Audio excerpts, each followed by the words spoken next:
Ang isang grupo ng mga nasa katamtamang edad na kababaihan ay magkasamang naghiking, ngunit mas marami silang nagchismisan kaysa sa naghiking. Habang naglalakad, nagmamayabang sila tungkol sa kanilang mga anak. Ipinagmamalaki ng babaeng nakapula na ang kanyang anak na babae, si Choi Seung-hyo, ang FE ng Su Company, ay tunay na may talento. Nag-aral siya sa EVP at nagtatrabaho sa isang sikat na kumpanya. Ngunit ang babaeng nakaasul ay hindi kumbinsido. Mas mahusay ang kanyang anak na babae. Hindi ba si Song Hyon-jun, ang aking anak? Si Song Hyon-jun ay isang sikat na arkitekto na nakilahok sa maraming award-winning na proyekto. Nakilala pa nga ng aking anak na si Song Hyon-jun ang presidente noon. Ang aklatan na kanyang itinayo ay nanalo rin ng premyo sa isang kompetisyon sa arkitektura. Parehong napakagaling ng pag-unlad ng dalawa. Sa kasalukuyan, hindi matukoy kung sino ang mas mahusay. Ang ina ni Song Hyon-jun ay gustong higitan ang kanyang matalik na kaibigan. Kaya't sinabi niya na nanalo ang kanyang anak ngayon. Kinuha naman ng ina ni Ji Hyo ang imbitasyon sa kasal para ipanlaban. Sa usapin ng malaking kaganapan sa buhay, malinaw na nanalo si Hyo. Magpapakasal siya sa katapusan ng buwan at ang mapapangasawa niya ay isang internasyonal na abogado na may maliwanag na kinabukasan. Si Bae Seok-ryu, matagumpay, ay umani ng paghanga mula sa kanyang mga kaibigan. Grabe, umahanga kami sa iyo, malapit nang magpakasal ang anak mo. Maaari mo nang iwan ang pasanin ng buhay. Ngunit hindi nila alam na sa panahong ito, si Bae Seok-ryu, na may maayos na karera at malapit ng ikasal, ay palihim na bumalik sa Korea. Pagkababa niya ng eroplano, sinalubong siya ng matalik niyang kaibigan na si Jeong Mo-yum, na nagulat din sa biglaan niyang pagbabalik. Mas nagulat pa sila nang kumain sila ng pritong manok. Nakasalubong nila ang nakababatang kapatid ni Hyo. Ang saloobin ni Bae Seok-ryu ay parang nakakita ng multo at hinila niya si Jeong Mo-yum para magtago. Hindi maintindihan ng kapatid ni Jeong Mo-yum. Hindi ba alam ng pamilya niya na bumalik siya sa Korea? Nagulat si Jeong Mo-yum at naniwala sa sinabi ni Bae Seok-ryu, kaya tinulungan niya itong umuwi at ayusin ang bahay para mas maging sorpresa sa mga magulang. Ngunit sa kalagitnaan ng daan, biglang nakatanggap ng tawag si Jeong Mo-yum at tinawag siya ng kanyang opisina para mag-overtime. Kailangang umuwi mag-isa ni Bae Seok-ryu. Sa kalagitnaan ng daan, dumaan siya sa lumang kalye at nakita na ang public bathhouse na madalas niyang puntahan noong bata pa siya ay napalitan na ng bagong bahay. Sa pagtingin sa bagong bahay na ito, muling sumagi sa kanyang isip ang mga lumang alaala. Naalala pa niya noong bata pa sila ni Song Hyon-jun at hinihila sila ng kanilang ina para maligo dito. Ilang taon na ang lumipas. Sila ay mga matatanda na. Nagsimula siyang magkaroon ng interes sa bagong bahay na itinayo sa lupa ng paliguan. Habang tinitingnan niya ang labas ng pinto, iniisip niya kung ano ang nasa isip niya. Biglang lumitaw si Song Hyon-jun. Lumabas na siya ang nagtayo ng bagong bahay. Nasiyahan si Bae Seok-ryu sa pagdududa at aalis na sana. Ngunit bigla niyang napansin na ang paligid ay puro pamilyar na mga kalye at maging ang grupo ng matatalik na kaibigan ng kanyang ina ay nandoon. Pakiramdam niya ay may mali. Sa matinding sitwasyon, kailangan niyang pumasok sa isang karton na inilagay ni Song Hyon-jun sa tabi ng kalsada. Mula ngayon, ako ay isang basurang karton. Ano man ang mangyari, hindi mo dapat sabihin na nakita mo ako. Kailangan lang ni Song Hyon-jun na tulungan siyang itago ang bagay na iyon. Si Bae Seok-ryu. Naglakas loob siyang lumabas ng karton pagkaalis ng kanyang ina. Napakagaling mo, iligtas mo ulit ako. Ano, pahiram ng banyo. Tunay na hindi siya nag-atubili sa kanyang kaibigan mula pagkabata. Naalala ni Song Hyon-jun na nakatanggap na siya ng imbitasyon sa kasal. Binabati kita sa iyong kasal. Salamat. Habang binabati si Bae Seok-ryu, wala siyang ipinakitang kahit kaunting kagalakan. Para magpalit ng paksa, nagsimula siyang maglibot sa kumpanya ni Song Hyon-jun. Ngunit habang naglalakad siya, hindi sinasadya, natapakan niya ang isang wire na nagpabagsak sa kalapit na estante ng libro. Mabuti na lang at mabilis na hinarangan ni Song Hyon-jun ang kanyang harapan at sinalo ang estante ng libro, ngunit tumama sa kanyang likod ang mga palamuti. Medyo nag-alala si Bae Seok-ryu. Determinadong hilahin ang damit ni Song Hyon-jun para tingnan kung nasugatan siya. Ayos lang, walang problema. Bigla siyang nakakita ng isa pang peklat sa katawan ni Song Hyon-jun at natigilan. Kung tutuusin, may kinalaman sa kanya ang peklat na ito. Nang bata pa siya, nakipag-away siya sa ibang mga batang lalaki. Nang sumaklolo si Song Hyon-jun, itinulak siya at tumama sa rehas na bakal kaya nasugatan. Puno ng peklat ang katawan ko. Lahat ng peklat ay marka ng gulo na idinulot mo. Bagamat sinabi ni Song Hyon-jun na ayaw niya at pinapaalis siya agad, nang talagang nagalit si Bae Seok-ryu at handa nang umalis, pinayuhan niya itong umuwi na agad. Tutal, alam na alam niya ang ugali ng ina ni Bae Seok-ryu. Kung uwi siya ngayon, ilang sampal lang ang aabutin niya. Kung lalo siyang magpapatagal, mas matindi ang palo na matatanggap niya.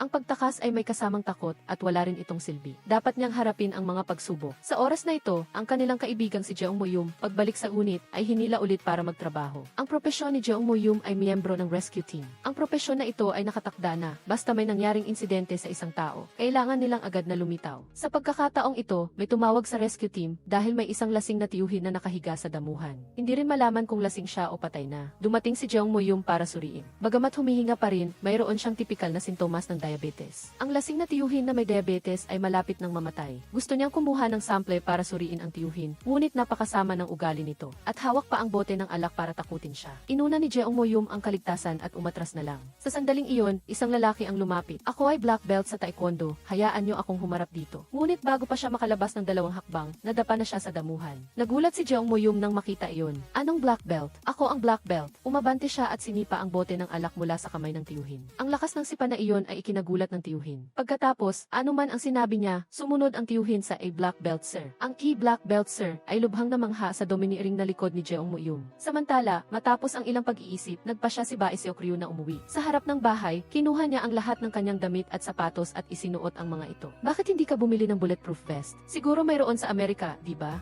Hindi mo na kailangang ipaalala, nagsisisi na ako. May dahilan kung bakit siya natatakot dahil gumawa siya ng malaking gulo. Nagtataka si Song Hyon-jun kung anong gulo ang ginawa niya at bakit siya natatakot ng ganoon. Tumingin si Bae Seok-ryu sa paligid at nakita niyang walang tao. Gusto niyang hilingin kay Song Hyon-jun na harapin ang galit ng kanyang mga magulang. Nagpakatotoo ako, kinansela ko ang kasal. Ano ang sinabi mo? Hindi ko narinig ng malinaw. Sabi ko kinansela ko ang kasal. Pagkatapos ng pangungusap na ito, tiyak na tapos na siya. Ang ina ni Bae Seok-ryu, nakararating lang kasama ang kanyang matatalik na kaibigan, ay narinig ang lahat ng malinaw. Ang masamang balita ay hindi dapat ipinagkakalat. Ang ginawa niya ngayon ay parang sumisigaw sa megaphone para marinig ng buong bayan. Gaya ng inaasahan, tumaas ang presyon ng dugo ng ina ni Bae Seok-ryu at sinugod niya ang kanyang rebelding anak para turuan ng leksyon. Tanging isang anak na babae na wala sa katinuan ang gagawa nito isang buwan bago ang kasal. Takot na nagtago si Bae Seok-ryu sa likod ni Song Hyon-jun. Hindi niya akalain na mag-iisip pala ulit ang nanay ni Bae Seok-ryu. Hindi tama, bakit kinansela ng kanyang anak ang kasal ng walang dahilan? Siguradong nagtaksil ang manugang. Sabi niya, gusto niyang mag-book ng tiket papuntang Amerika para alamin ang katotohanan. Natakot ng husto si Bae Seok-ryu. Pinasan niya ang lahat ng kasalanan sa kanyang sarili. Sinabing siya ang nagtaksil. Lalo lang nitong ikinagalit ang nanay ni Bae Seok-ryu. Mabuti na lang at pinayuhan siya ng lahat na pigilan. Hindi niya akalain na pagkatapos lang humupa ang galit ng nanay ni Bae Seok-ryu, muling nagpakawala si Bae Seok-ryu ng isang malaking bomba. Nag-resign din siya. Sa pagkakataong ito, tiyak na kailangan niyang saktan ang rebelding batang ito.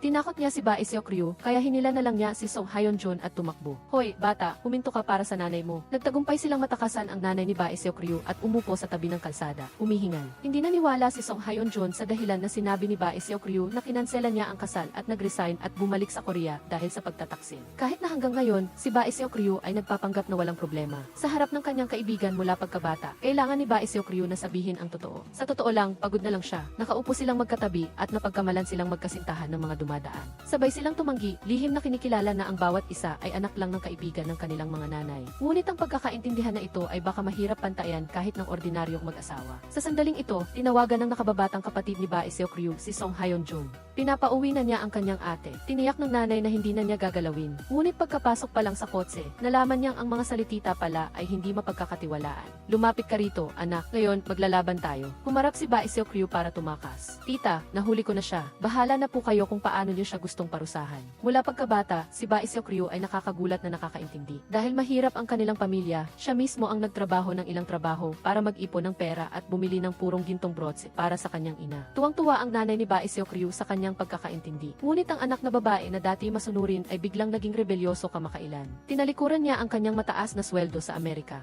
Ang nobyo niyang may magandang trabaho ay bumalik sa Korea. Wala na siyang pwesto sa bahay. Ang kanyang silid ay ginamit na imbakan, kaya sa sahig na lang siya natutulog. Nang magising siya sa umaga, naisip ng kanyang ina ang plano niyang umuwi kahapon. Gusto mong maging isang masayang profesional? Lalong nainis ang ina niya sa kanya. Huwag ka nang kumain. Walang karapatan ang taong tulad mo na kumain. Ang matatalik na kaibigan niya ay natakot na baka bugbugin ulit siya ng nanay niya, kaya kinabukasan, magkasama silang bumisita. Hindi pinansin ni Bae Seok-ryu ang masamang tingin ng kanyang ina. Ilang salita pa lang, nag-away na siya sa kapatid ng nanay niya. Galit na galit, tumakbo siya pababa sa basement sa labas at tumugtog ng tambol. Hindi rin maintindihan ni Jeong Moyum kung bakit niya tinalikuran ang lahat. Bilisan mo at sabihin sa akin kung bakit ka bumalik dito. Mabuti na lang at oras na para pumasok sa trabaho, kaya sumuko na lang si Moyum at umalis. Pero andito pa rin si Seong Hyo. Naalala ni Seo Opa ang nangyari kagabi. Iniwan siya ng taong ito at nagmadaling umalis. Sinubukan niya siyang i-choke pero nakita siya ng nanay niya at pinalo siya ng ilang beses. Ngunit kumpara sa kanyang walang kwentang anak na babae, mas gusto ngayon ni tatay si Seong Hyo na may magandang kinabukasan.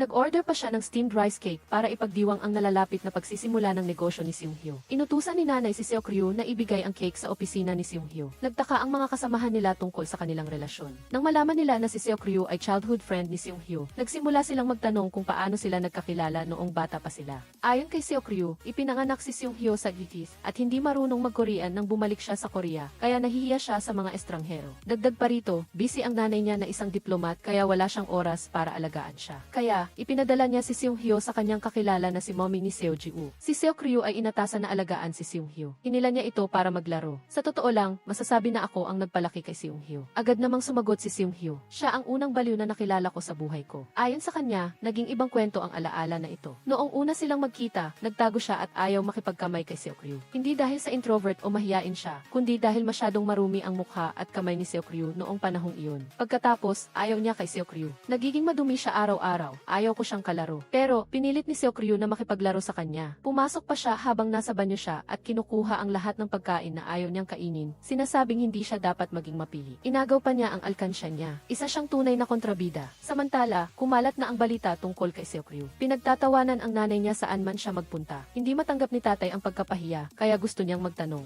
"Honey, kausapin mo ang anak natin. Siguradong may itinatago siya sa atin." Pero naisip ng asawa niya na mas mabuti ang magpanggap na walang alam. Napakatalino ng mga magulang ng kabilang pamilya. Kung tinanong niya ang dahilan noon, tunay na kinansela ng kanilang anak na babae ang kasal. Dahil hindi sila karapat-dapat na magulang. Paano kung hamakin sila ng ibang pamilya? Samantala, masayang kumakain si Seo-ryu ng fried rice cake kasama si Mo-yoon. Hindi niya inaasahan na biglang dumating si Seung-hyo na sinabing hindi siya pupunta. Sa isang sulyap pa lang, alam na ni Seo-ryu na may problema si Seung-hyo. Pero matigas ang ulo ni Seung-hyo at sinabing wala lang iyon. Sa totoo lang, mayroon talagang problema. Dahil malapit na silang magbukas, hindi pa rin nila nakukuha ang mahalagang bayad para sa construction. Kung wala ang perang ito, kailangan nilang magsara pagkabukas pa lang. Tiningnan ni Seung-hyo si Seo-ryu na nagpapanggap lang na malakas. Kaya niya ngayon, pero ang nanay niya ay magtatanong araw-araw hanggang sa makakuha siya ng sagot. Kaya, hindi ko alam kung gaano pa katagal niya kayang magtiis. Sana masabi mo na sa tita mo ang totoo sa lalong madaling panahon. Naramdaman ni Seo-ryu na inutusan na naman siya ng nanay niya na alamin ang totoo. Tulad ng sinabi ni Seung-hyo, hindi mapakali ang nanay ni Seo-ryu nang hindi niya nakuha ang dahilan. Tinawagan niya ang dating fiancé ni Seo-ryu, pero hindi ito sumasagot. Napansin ni Seo-ryu na kakaiba ang mukha ng nanay niya, kaya kinuha niya ang telepono at galit na nagtanong, "Ma, sinabi ko na sa iyo na naghiwalay na kami." Agad niyang binura ang numero ng dating nobyo sa telepono ng nanay niya. Pagkatapos ay mag-isa siyang lumabas at sumakay sa bus para mag-relax. Puno ng hindi magagandang alaala ang isip niya noong nasa Nice pa siya. Mayroong pressure sa pagtatrabaho sa isang malaking kumpanya at hindi siya magaling sa pakikisama. Nagtrabaho siya ng husto, ngunit siniraan siya ng mga kasamahan niya na masyado siyang mayabang. Napagod si Seo-ryu sa loob at labas. Gusto niyang ma-comfort ng kanyang fiancé, ngunit hindi niya ito matawagan. Napilitan siyang pumunta sa party para hanapin ang kanyang boyfriend. Nang makita niya ito, nakita niya na nakikipag-flirt ito sa ibang babae. Sa pagtakas mula sa alaala, patuloy na nakasakay si Seo-ryu sa bus. Tulala, sumakay siya sa bus buong araw. Nang umuwi siya sa gabi, nakita niyang nagbebenta ng puno ng granada sa kalsada. Bigla siyang nakaisip, bumili siya ng isa at ibibigay kay Seung-hyo bilang regalo sa kanyang pagbubukas ng negosyo. Dalhin mo na bukas, mabigat kung ako ang magdadala. Hindi ako pupunta bukas. Kinabukasan, maagang maaga pa, nag-ayos na ang nanay ni Seo-ryu para pumunta sa opening ceremony ni Seung-hyo. Inilabas pa niya ang 6 na gintong hairpin na nakatago sa ilalim ng kahon, pero hindi niya ito mahanap. Sa opening ceremony, maraming lumang kaibigan ang dumating. Narinig nilang bumalik si Seo-ryu mula sa Evigis at kinansela ang kanyang kasal. Nagmadali silang pumunta para panoorin ang kahihiyan ng kanyang nanay. Sinadya nilang hawakan ang kanyang sugat. "Oh, naghiwalay na kayo, hindi ko man lang alam iyon." Buti na lang at dumating ang ilang matatalik na kaibigan para ipagtanggol siya, kaya hindi siya masyadong napahiya. Pero nang pumasok ang nanay ni Seo-ryu sa banyo, narinig niya ang kanyang mga kaibigan na nagbubulungan sa labas. Pinagtatawanan siya ng lahat. Sa totoo lang, noon, pareho lang ang grado nila ng nanay ni Seung-hyo. Pero dahil sa kalagayan ng pamilya, hindi siya nakapag-aral pa. Sa buong buhay niya, naging stepping stone lang siya para sa nanay ni Seung-hyo. Ang ganitong mahirap na pamilya, gustong magpalaki ng isang phoenix. Iniisip niya na kung magiging matagumpay ang anak niya, mababago din ang buhay niya. Samantala, nakita ni Seo-ryu ang hairpin at nagmamadaling ibigay ito sa kanyang nanay. Ngunit, pinilit siya ni Seung-hyo na manatili at kumain bago siya umalis. Sa pagkakataong ito, nakita siya ng ilang tiyahin. Pinuna nila siya mula ulo hanggang paa. Pag-uwi, ibinuhos ng nanay ni Seo-ryu ang lahat ng kanyang sama ng loob sa kanyang anak. Kinuha niya ang maleta ni Seo-ryu at inihagis ito mula sa hagdan. Pinipilit siyang bumalik kaagad sa lift. Hindi na rin matiis ni Seo-ryu. Ang nanay niya ay nagmamalasakit lang kung gaano siya kataas lumipad. Ngunit hindi siya nagtanong kung napagod ba siya sa paglipad. Kung hindi siya masyadong napagod, bakit niya iiwan ang lahat at babalik dito? Bakit? Bakit kailangan niya laging maging source ng pride ng kanyang nanay? Para siyang brooch. Kapag hindi siya kailangan ng kanyang nanay, itinatapon lang siya kahit saan.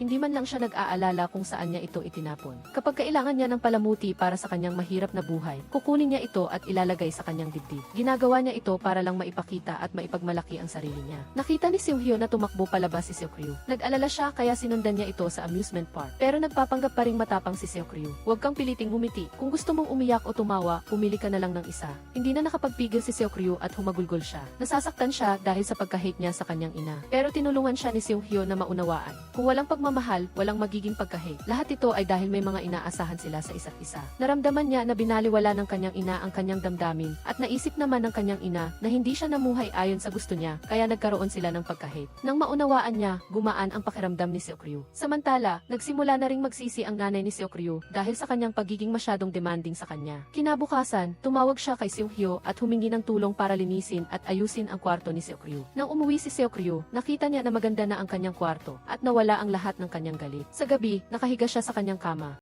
Bigla niyang napansin na may mga bituin sa kisam. Nagulat siya at natuwa sa mga ito. Ngunit ang sorpresa ni Seonghyo para sa kanya ay hindi pa nagtatapos doon. Habang masayang kausap si Seonghyo sa telepono, bigla siyang may napagtanto. Itinabi niya ang kurtina at nakita niya si Seonghyo sa kabilang gusali. Lumipat ako dito. Ano? Nakatira ka na rin dito. Ang eksenang ito ay nagpapaalala kay Seokryu noong bata pa sila. Bumili siya ng mga star sticker at idinikit ito sa buong kisam. Sa paggawa nito, aksidente siyang nahulog mula sa upuan. Buti na lang at nasalo siya ni Seonghyo. Ang mga magulang ni Seonghyo ay laging abala. Masyado silang abala para makadalo sa kanyang kompetisyon. Tanging si Seokryu lang ang nasa audience na patuloy na sumusuporta sa kanya. Ang galing mo! Ang malakas na boses ni Seokryu ay naging bahagi ng kanyang pinakamagandang alaala. Madalas na panaginip ni Seonghyo ang kanyang kabataan, lalo na noong lumalangway pa siya. Ngunit ang kanyang magandang panaginip ay ginambala ng ingay ng sasakyan mula sa katabing bahay. Pagkatapos ng maraming taon, hindi pa rin siya nagbabago. Sumisigaw pa rin siya sa tuwing nanonood ng horror films. Noong bata pa siya, mahirap makita ang kanyang mga magulang, pero ngayon ay bihirang magkasama sila sa hapagkainan. Hindi sanay si Seonghyo, kaya hindi niya mapigilang magtanong kung kailan lilipat ang kanyang ina sa ibang trabaho. Hindi niya maintindihan kung bakit tinatanong nila iyon. Ayaw ba nilang manatili siya sa bahay? Hindi naman sa ganoon.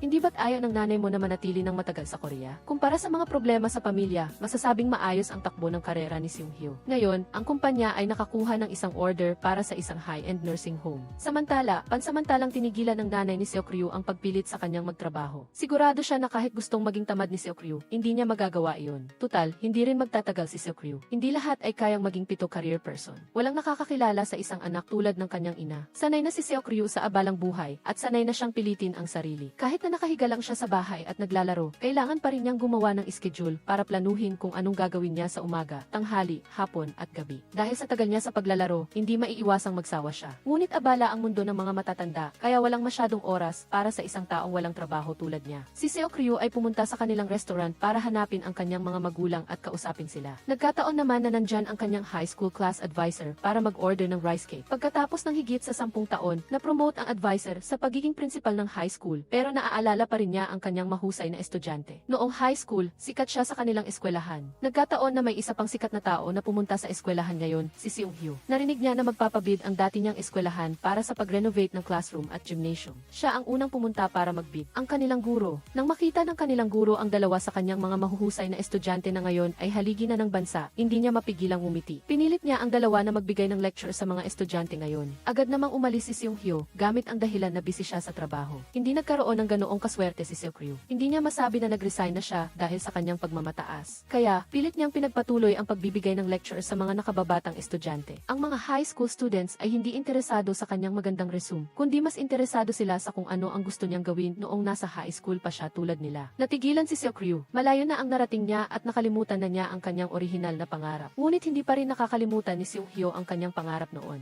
Ang maging isang swimmer. Pagkatapos ng maraming taon, bumalik siya sa kanyang lumang eskwelahan at hindi niya maiwasang pumunta muna sa swimming pool para damahin ang temperatura ng tubig. Pagkatapos, hinila niya si Seokryu para hukayin ang time capsule. Walang pasensya si Seokryu. So, ano naman kung nakalimutan ang time capsule? Nang umuwi siya, nakita niya na nasugatan ang kamay ng kanyang nanay habang nagbabalot ng kimchi. Nakafold pa rin siya ng mga paper box para kumita ng dagdag na pera. Bigla siyang nakonsensya at nahiya. Kaya ko pa ba talagang magpatuloy ng ganito? Ibuhos ni Seonghyo ang lahat ng kanyang lakas sa pagbid para sa lumang eskwelahan. Nagalit ang kanyang kasama. Okay lang, alam mo naman na hindi kumikita ng malaki ang mga public projects. Marami pang proseso. Dahil malapit na silang makipagkita sa kliyente para sa high-end nursing home, napakakaiba ng mga kahilingan ng kliyente. Gusto nila na ang lugar ay hindi mapapansin ng sinuman o hindi man lang nila kayang tingnan ng diretsyo. Halimbawa, ang mga matatanda na kadalasang sumasakay ng subway ng libre. Gusto pa nga nila na kopyahin ni Seonghyo ang sikat na architecture copyright. Opo, handa na kami sa draft. Sana ay magamit namin ang mga disenyong ito ng magkasama. Nagalit si Seung Hyo at ayaw niyang tanggapin ang project. Galit din ang kanyang kasama. Kailangan mo bang laging maging ganyan? May malaki pa tayong utang para sa opisina at kailangan pa nating bayaran ang mga empleyado.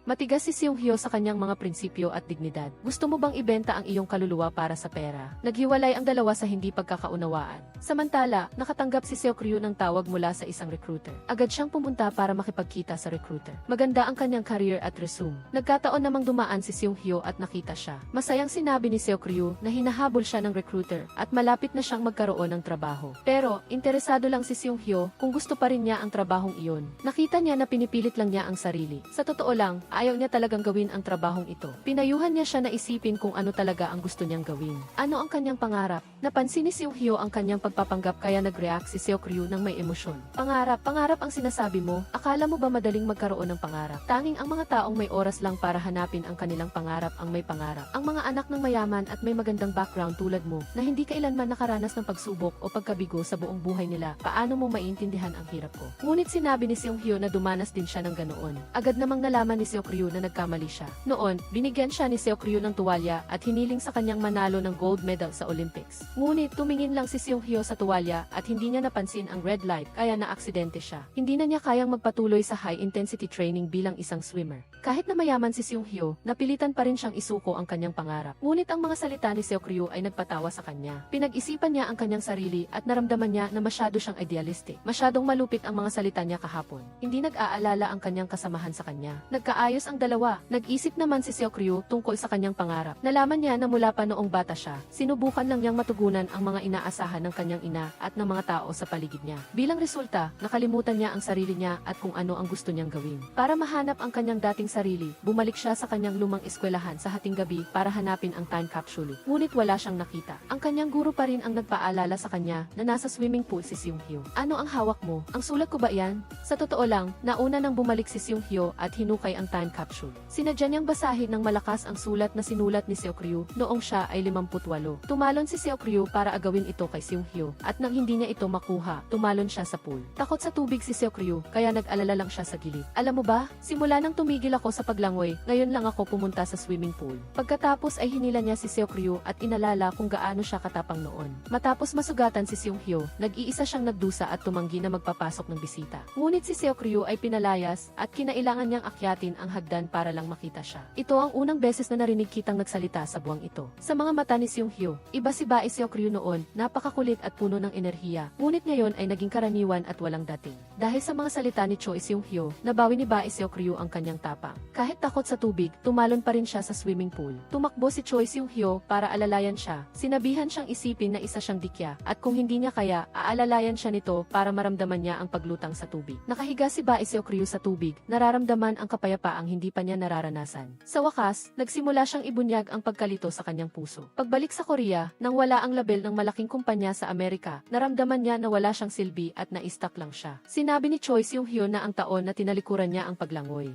Nararamdaman din niya ito, ngunit ngayon ay mayroon na siyang bagong karera na kailangan niyang pagsumikapan at naging matagumpay din siya. Kung kaya niya, tiyak na kaya din ni Seojo. Hindi napigilan ni Seojo na magtanong kung makakabalik si Seung Hyo sa nakaraan, makakapaglangoy at magsimulang muli, pipiliin pa rin ba niya ang landas ng pagiging arkitekto. Binigyan siya ni Seung Hyo ng tiyak na sagot. Tinanong niya pabalik kung babalik ba siya sa Amerika para magtrabaho sa isang malaking kumpanya, kung gagawin ba niya. Kung makakabalik siya bago ang pagkakakansela ng engagement sa kanyang fiance, gagawin ba niya? Ang mga sagot ni Si Hee-do ay hindi. Lihim na natuwa si Seung Hyo. Mukhang talagang tuluyan ng binitawan ni Si Hee-do ang kanyang fiance. Sa totoo lang, matagal na niya itong lihim na minamahal.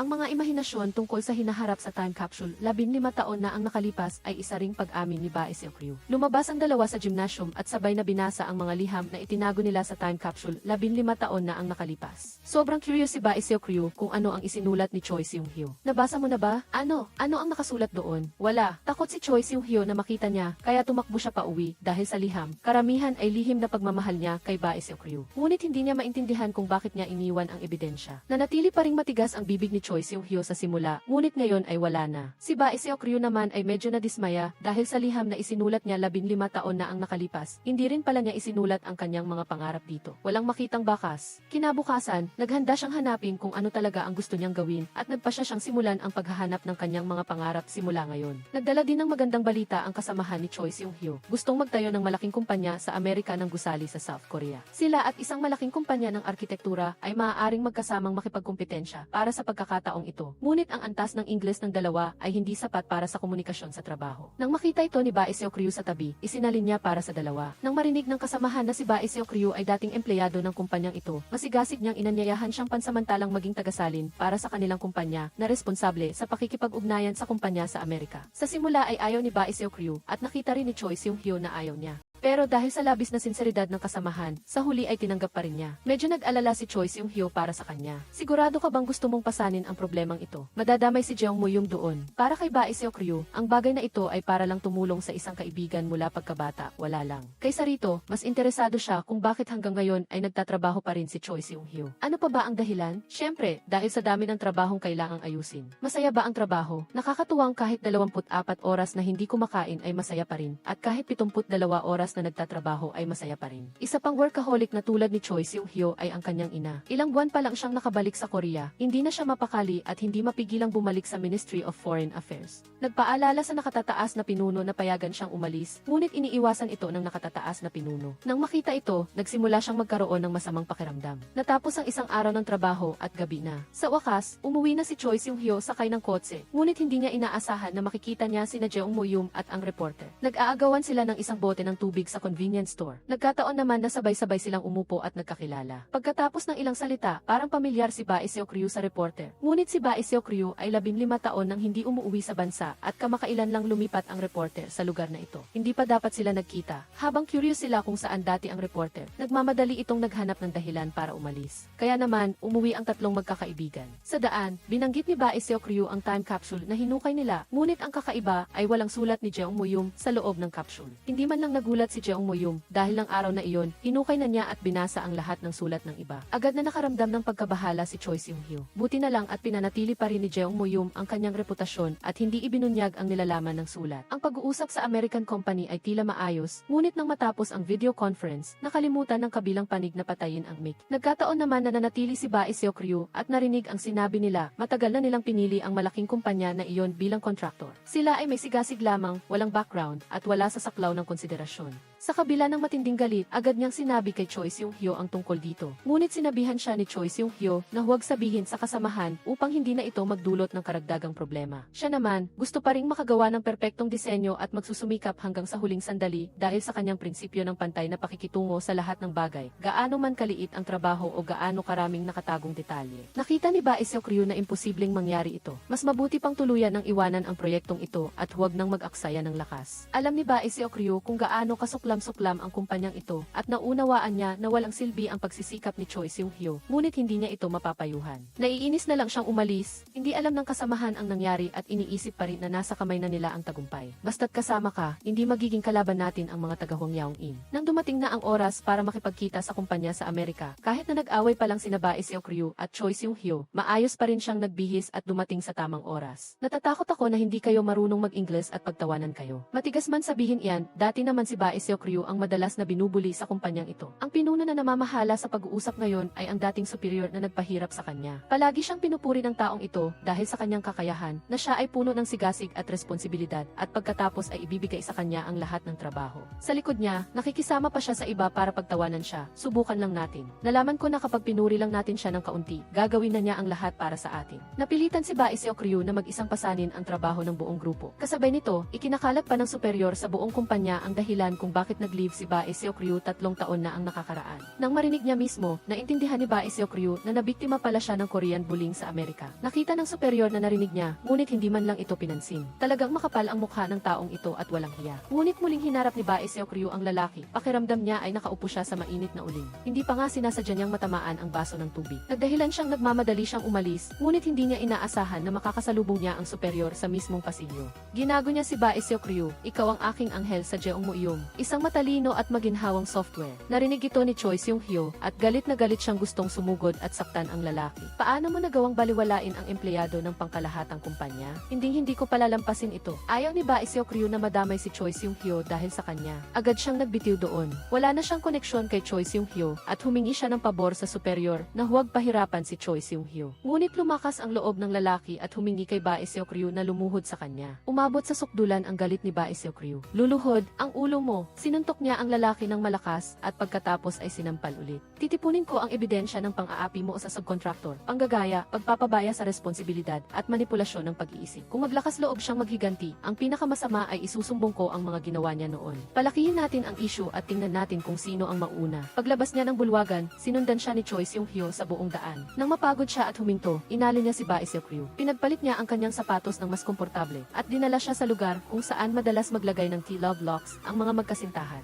Ngunit ang isinulat nila sa padlock ay hindi isang hiling, kundi isang sumpa laban sa masamang superior na iyon. Ang pamamaraang ito ay medyo pambata, ngunit matapos itong isulat, mas gumaan ang pakiramdam ni Bae Seok-ryu. Hindi niya inaasahan na tatawag ang kasamahan sa oras na ito at magdadala ng dalawang balita. Okay, nakuha natin ang proyekto ng Gray. Kahit hindi ito malaking gusali kundi isang tindahan lang, buti na lang at natanggal na sa trabaho ang superior na iyon. Lumabas na ang kaibigan online ng kasamahan ay isang senior manager ng Gray Company. Sa simula ay ayaw niyang gamitin ang kanyang koneksyon at gusto niyang makipagkumpetensya ng patas. Ngunit ang nangyari ngayon ay labis na, kaya ni-record niya ang buong proseso at ipinadala sa kanyang kaibigan. Kaya, natanggal sa trabaho ang walang kwentang superior. Nang malaman ito ni Bae Seok-ryu, tuwang-tuwa siyang niyakap si Choi Seung-hyo. Naalala ni Choi Seung-hyo noong pumunta siya sa Amerika noon, niyakap din siya ni Bae Seok-ryu nang makita siya na may dalang bag ilang taon na ang lumipas. Hindi pa rin siya nagbabago at nagulat pa rin siya sa biglaang yakap niya. At bumilis ang tibok ng puso ko tulad noon. Naalala ni Choi Seung-hyo ang mga alaala mula sa nakaraan, ang eksena kung saan siya ay magtatapat ng pag-ibig sa kanyang matalik na kaibigan. Ngunit nakita niya ang isang mensahe sa telepono na nagpadurog ng kanyang puso. Opa Bae Seok-ryu, may bago na siyang boyfriend sa Amerika. May boyfriend ka na? Ang pangalan niya ay Brian, isang Korean-American na hindi masyadong marunong magsalita ng Korean. Napaka-cute niya. Lubos na nabigo ang plano ni Choi Seung-hyo na magtapat ng pag-ibig. Ngunit ang pag-ibig niya para kay Bae Seok-ryu ay muling sumiklab pagkatapos ng 15 taon. Lalo na nang makita niya itong nakasuot ng apron at naghugas ng kamay para magluto ng sabaw. Pero bumilis ang tibok ng puso niya. Hindi inaasahan, biglang dumating si Jeong Mo-yum at sinira ang malabong kapaligiran sa pagitan nila. Naiirita si Jeong Mo-yum dahil sa pamimilit ng kanyang ina na magpakasal.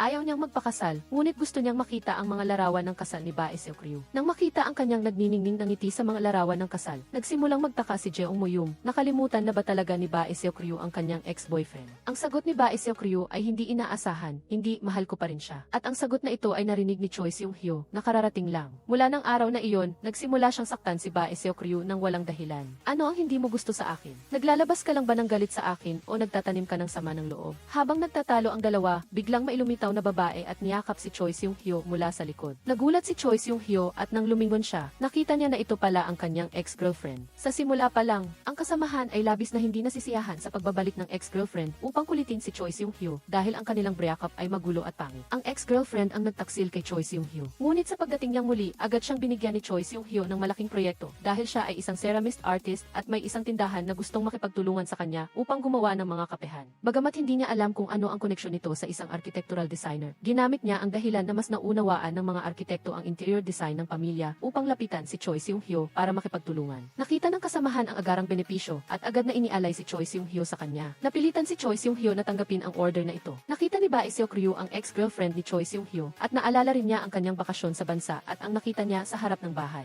Isang magkasintahan ang naghahalikan ng marubdob sa kotse. Lumapit siya para tingnan mabuti at nakita niyang si Choi Seung-hyo pala ang isa sa kanila. Grabe ang pagmamahalan nila, grabe. Narinig ito ng ex-girlfriend at sinamantala ang pagkakataon para imbitahan ang buong kumpanya ni Choi Seung-hyo na pumunta sa opisina niya sa weekend para manood. Siyempre, mas maganda kung kasama rin si Bae Seok-ryu. Amoy kompetisyon sa pag-ibig, kaya mabilis na tumanggi si Bae Seok-ryu. Hindi niya inaasahan na kinabukasan, nang gisingin ni Bae Seok-ryu ang kanyang nakababatang kapatid. Hinila siya pababa ng taong nasa kama. Paano niya malalaman na si Choi Seung-hyo pala ay nakahiga sa kama ng kanyang kapatid na walang pang-itaas? Nagkataon naman na nakita ito ng nakababatang kapatid ni Bae Seok-ryu. Dali-daling bumaba si Choi Seung-hyo sa kama para magpaliwanag. Sa huli, aksidenteng naumpog niya ang kanyang paa sa kama at nasugatan ang kanyang daliri sa paa. Agad siyang dinala ni Bae Seok-ryu sa ospital. Doktor ang ama ni Choi Seung-hyo. Tiningnan niya ito sandali at sinabing walang dapat ipag-alala. Kailangan lang magpahinga ng 1 linggo. Ngunit curious siya kung paano nasugatan si Choi Seung-hyo Seung-hyo sa bahay ni Ba Seok-ryu. Ang kwento ay nagsimula noong isang gabi. Nakita ni Choi Seung-hyo ang ama ni Ba Seok-ryu na naninigarilyo sa kalsada. Lumapit siya para makipag-usap at nag-inuman silang dalawa ng husto. Nalasing ang ama ni Ba Seok-ryu at iginiit na iwi si Choi Seung-hyo sa kanyang bahay para matulog. Kaya naman, nakita siya ni Ba Seok-ryu sa kama ng kanyang nakababatang kapatid. Ngayon, dahil hindi na madaling makalakad si Choi Seung-hyo, kahit nagkakainisan pa rin ang dalawa, si Ba Seok-ryu, kailangan pa rin niyang maging driver para kay Choi Seung-hyo at ihatid siya. Siyempre, kasama na rito ang paghahatid kay Choi Seung-hyo sa opisina ng kanyang ex-girlfriend tuwing weekend. Nagulat ang ex-girlfriend nang makita sina Ba Seok-ryu at Choi Seung-hyo na magkasama at mukhang ayaw niyang magpatalo. Lumapit siya at hinawakan ang braso ni Choi Seung-hyo. Medyo naiirita si Ba Seok-ryu sa labis na pagiging malapit nito. Ngunit dahil walang sinabi si Choi Seung-hyo, ano pa ang magagawa niya? Ang mga malalaking banga ng luwad na nakahanay sa hardin ay mas nakakuha ng atensyon ni Ba Seok-ryu. Sinabi ng ex-girlfriend na ngayong araw ang araw ng paggawa ng miso at inanyayahan ang lahat na tumulong. Pinilit ang dalawa na gumawa ng miso, ngunit sa kalagitnaan ng paggawa, tinawag ng ex-girlfriend si Choi Seung-hyo para lumabas. Habang ginagawa ito, kinailangan ni Ba Seok-ryu na magbanyo. Pagpasok niya sa silid, nakita niya ang ex-girlfriend na nakahawak sa kamay ni Choi Seung-hyo habang gumagawa ng pottery. Ang pagiging malapit ng dalawa ay hindi nagustuhan ni Ba Seok-ryu. Ngunit bilang kaibigan, dapat niyang batiin si Choi Seung-hyo. Kaya naman, pagkatapos noon, pinalipas ni Ba Seok-ryu ang kanyang mga salita kung gaano kalaki ang pagmamahal ni Choi Seung-hyo sa kanyang ex-girlfriend. Gusto niyang pagdugtungin ang dalawa. Huwag kang basta-basta manghimasok sa buhay ng iba. Ngunit napakasakit ng sinabi ni Choi Seung-hyo at sa huli ay umalis siya ng mag-isa na may masamang mukha. Mas lalo pang naguluhan si Ba Seok-ryu sa ganitong pag-ugali. Gayunpaman, mahilig pa rin siyang tumulong sa mga tao at puno pa rin ang sigla. Tumulong siya sa mga babae na gumawa ng miso at pinilit pa nga niya ang ex-girlfriend na itulak ang banga ng luwad. Ngunit napakabigat ng banga ng luwad.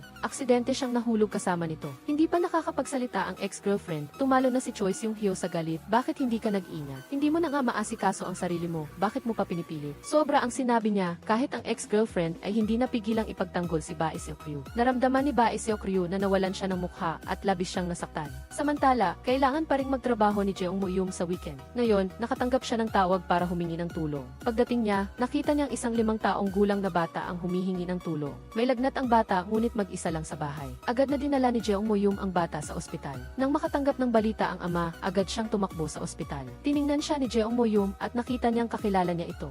Lumabas na ang ama ng bata ay ang reporter na si Kang Dan-ho. Pinagalitan siya ni Jeong Mo-yum, bakit mo iniwan ang 5 taong gulang na bata na mag-isa sa bahay? Ngunit ipinagtanggol ng bata ang kanyang ama at ayaw niyang sigawan niya ito. Sa mata ng bata, ang sinumang sumisigaw sa kanyang kapamilya ay masama. Ngunit alam ng ex-girlfriend na minsan, ang pagsigaw ay hindi nangangahulugang masama ang relasyon. Sa halip, pinatutunayan nito ang pagiging malapit ng dalawang tao. Hindi kailanman naging mainit at malamig si Choi Seung-hyo noong mahal niya ako. Hindi siya kailanman nainip o nagalit. Ngunit iba ang pakikitungo niya kay Ba Seok-ryu. Ngunit kanina ay galit na galit siya. Sinigawan niya si Ba Seok-ryu na nagdulot sa kanya ng matinding kahihiyan. Matapos marinig ang sinabi ng ex-girlfriend, parang nagising si Choi Seung-hyo. Agad niyang nilabhan ang maruming damit ni Ba Seok-ryu. Nang makita ito ni Ba Seok-ryu, nawala ang kanyang galit at sama ng loob. Halos hating gabi, tahimik siyang tumakbo para tingnan ang mga banga ng luwad, naghahanap ng isang lumang banga ng toyo doon. Sumunod sa kanya si Choi Seung-hyo. Bagamat hindi siya humingi ng tawad, sa ilang salita lang ay nagkabati na sila. Maswerte ring nahanap ni Ba Seok-ryu ang banga ng toyo na kailangan niya sa daan-daang banga. Nang makita ang toyo sa banga, bigla niyang naintindihan kung ano ang gusto niyang gawin. Gusto kong magluto. Nang makita siyang umiti, hindi napigilan ni Choi Seung-hyo nang umiti rin. Napagtanto niya na kahit anong pilit niyang pigilin ang pag-ibig na iyon, hindi ito mapipigilan. Madalas sabihin na ang lihim na pag-ibig ay isang digmaan ng isang tao. Kung gayon, ang digmaang ito ay marahil aabot sa rurok nito kapag nalaman ng lihim na minamahal ang pag-ibig na ito. Nang araw na iyon, naliligo si Choi Seung-hyo. Nang matapos siyang maligo at lumabas, nakita niya si Ba Seok-ryu na binabasa ang hiling na isinulat niya 15 taon na ang nakalipas. Sa papel na iyon ay nakasulat ang napakaraming lihim na bulong na hindi masabi ng sinuman na para lang sa kanya at ang lihim na minamahal ay walang iba kundi si Ba Seok-ryu. Sa sandaling nagkatinginan ang 4 na mata, labis na nataranta si Choi Seung-hyo. Nagawa lamang niyang hablutin ang papel, durugin ito at itapon sa basurahan. Nakita ni Ba Seok-ryu na ayaw niyang magsalita pa, kaya umalis na lang siya. Ngunit sa daan pa uwi, lalo siyang nalilito. Ang mga salita ba sa liham ay biro lang? Anong biro ang maihahanda ng 15 taon? Kahit biro pa iyon, hindi naman ganoon katindi ang reaksyon. Gayunpaman, mabilis niyang binaliwala ang bagay na iyon. Nang makita niya ang maliit na tindahan ng tteokbokki na binuksan ng kanyang ama, naalala niya ang magagandang alaala sa tindahan na ito. Noong bata pa siya, paano kung maging chef ako tulad ni tatay? Ano ang sinasabi mo? Napakasaya ko na hindi ka naging chef, Ba Seokryul. Kahit nakita niyang hindi sang-ayon ang kanyang ama, hindi na rin siya nagpatuloy. Sa totoo lang, naiintindihan niya ang nararamdaman ng kanyang ama. Hindi maganda ang sitwasyon ng kanilang pamilya. Nahirapan siyang makapagtapos ng isang prestihiyosong universidad sa Amerika at nakakuha ng magandang resume. Isang magandang resume na gagamitin lang sa pagluluto. Natural lang nasasabihin ng mga tao na nasasayang ang kanyang talento. Palaging umaasa ang ama na ang kanyang anak na babae ay magiging isang phoenix, ngunit ang mga dragon ay mananatiling dragon at ang mga phoenix ay mananatiling phoenix. Ang anak ng daga ay marunong lamang humukay ng butas. Ang anak na babae na nagbebenta ng tteokbokki ay mahilig din magluto. Taos pusong gustong magluto ni Ba Seokryul. Noong nasa Amerika pa siya, sa gitna ng tambak na trabaho, ang pagluluto lang ang nakakapagpaamo sa kanyang pagod na katawan at kaluluwa. Mayroon din siyang maliit na social media account na puro video ng kanyang pagluluto. Sa huli, palihim pa rin nagpatala si Ba Seokryul sa isang klase sa pagluluto. Nang malaman ito ni Jeong Moyum, agad niyang gustong batiin si Ba Seokryul. Ngunit tinanggihan ni Choi Seung-hyo ang kanilang imbitasyon. Matapos ang trabaho, hinila niya ang bagong kakilalang si Kang Dan-ho upang magsimula. May kaibigan ako na pwedeng paglabasan ng saloobin. Matagal na siyang lihim na nagmamahal at noong taon na iyon ay pinalampas niya ang pagkakataong magtapat. Ngayon ay ayaw na niyang mag-alala pa sa pag-ibig na ito. Narinig ni Jeong Moyum ang mga salitang ito mula sa labas. Nako, ang taong iyan ay nakakapanindig balahibo. Noon pa man o ngayon, pareho pa rin siyang tanga. Pinayuhan din siya ni Kang Dan-ho na maging matapang at ipaglaban ang pag-ibig. Subukan mo, sasabihin ko sa kanya na kahit huli na, kailangan mo pa ring maging matapang tulad ng isang atleta. Ngunit hindi madaling maging matapang. Kinabukasan, muling nakita ni Ba Seokryul si Choi Seung-hyo sa pintuan ng kanyang kumpanya. Ipinaliwanag niya na nag-aaral lang siya at gustong kumuha ng chef's license at hindi dapat ibunyag ni Choi Seung-hyo ito. Tiniyak ni Choi Seung-hyo na hindi niya ito ibubunyag. Ang kanyang malamig na pagputol kay Ba Seokryul at pagpapaalis sa kanya ay ikinagulat at ikinagulo ni Ba Seokryul. Ngunit ang totoo, hindi kayang baliwalain ni Choi Seung-hyo si Ba Seokryul. Umuwi siya sa opisina, binuksan ang kanyang computer at nagsimulang maghanap ng mga dokumento na may kaugnayan sa Korean cooking. Samantala, abala rin ang mga magulang ni Ba Seokryul para pansinin siya dahil tila nagkaroon ng lamat ang kanilang relasyon. Hindi umuwi ang ama ni Ba Seokryul sa buong maghapon at nang gabing iyon ay nakita pa nga siya ni Choi Seung-hyo na inaalalayan ang isang babae palabas ng bar. Actually, nakita ko po kayo, tiyo. May kasama kayong babae. Ang kakaibang pag-ugali niya ay hindi lang napansin ni Choi Seung-hyo, kundi nagsimula na ring pag-usapan ng mga kapitbahay. Na may suok, kailangan mong mas maging mapagbantay. Niloloko siguro siya. Nag-isip si In-suk, ang matandang lalaking ito, maghapon at magdamag na wala sa bahay. Ginagamit pa ang pera sa card. Araw-araw sinasabi na nagpapadala ng pera sa buro ng iba. Umaalis ng 7 hanggang 8 beses sa isang buwan at hindi pa siya umabot ng 80 o 90 taong gulang. Kung ganito siya, sigurado akong lahat ng matatanda niyang kaklase at kakilala ay malapit ng mamatay. Sa ganitong dalas, sigurado may hindi tama. Sigurado na nanloloko siya. Agad na umuwi si In-suk. Naghanap siya ng anumang pahiwati. Sa huli, walang nakitang ebidensya ng panloloko. Ngunit nakakita siya ng isang papel na nagpapatunay ng utang na may mataas na interes. Pakiramdam ni In-suk ay guguho ang mundo. Nang umuwi si Ba Dong-jin, agad niya itong sinunggaban at tinanong, nakapaghanap ka na ba ng trabaho? Sinara niya ang tindahan at tumakbo sa kung saan para maglaro. Labis na natakot si Tatay Ba Dong-jin. Kung wala nang ibang paraan, bakit ko gagawin iyon? Dahil wala nang ibang paraan, kinailangan niyang magtapat. Lumalabas na dati may isang food vlogger na nagre-review ng kainan. Nabalitaan na mayroon siyang 1 milyong taga-subaybay sa YouTube. Hindi niya sinasadyang natapon ang sabaw sa tao. Sabi ng tao ay napaso siya sa sabaw at nasira pa ang kanyang relo. Ang relo na iyon ay nagkakahalaga ng 30 milyong won. Bukod pa rito, 1 linggo pa lang nabili ang relong ito. Kailangang bayaran ang buong halaga. Ngunit ang 30 milyong won para kay Tatay Ba Dong-jin ay isang malaking halaga. Upang makalikom ng sapat na pera, itinago niya sa kanyang asawa na nagtatrabaho siya ng kung ano-anong trabaho sa kung saan-saan.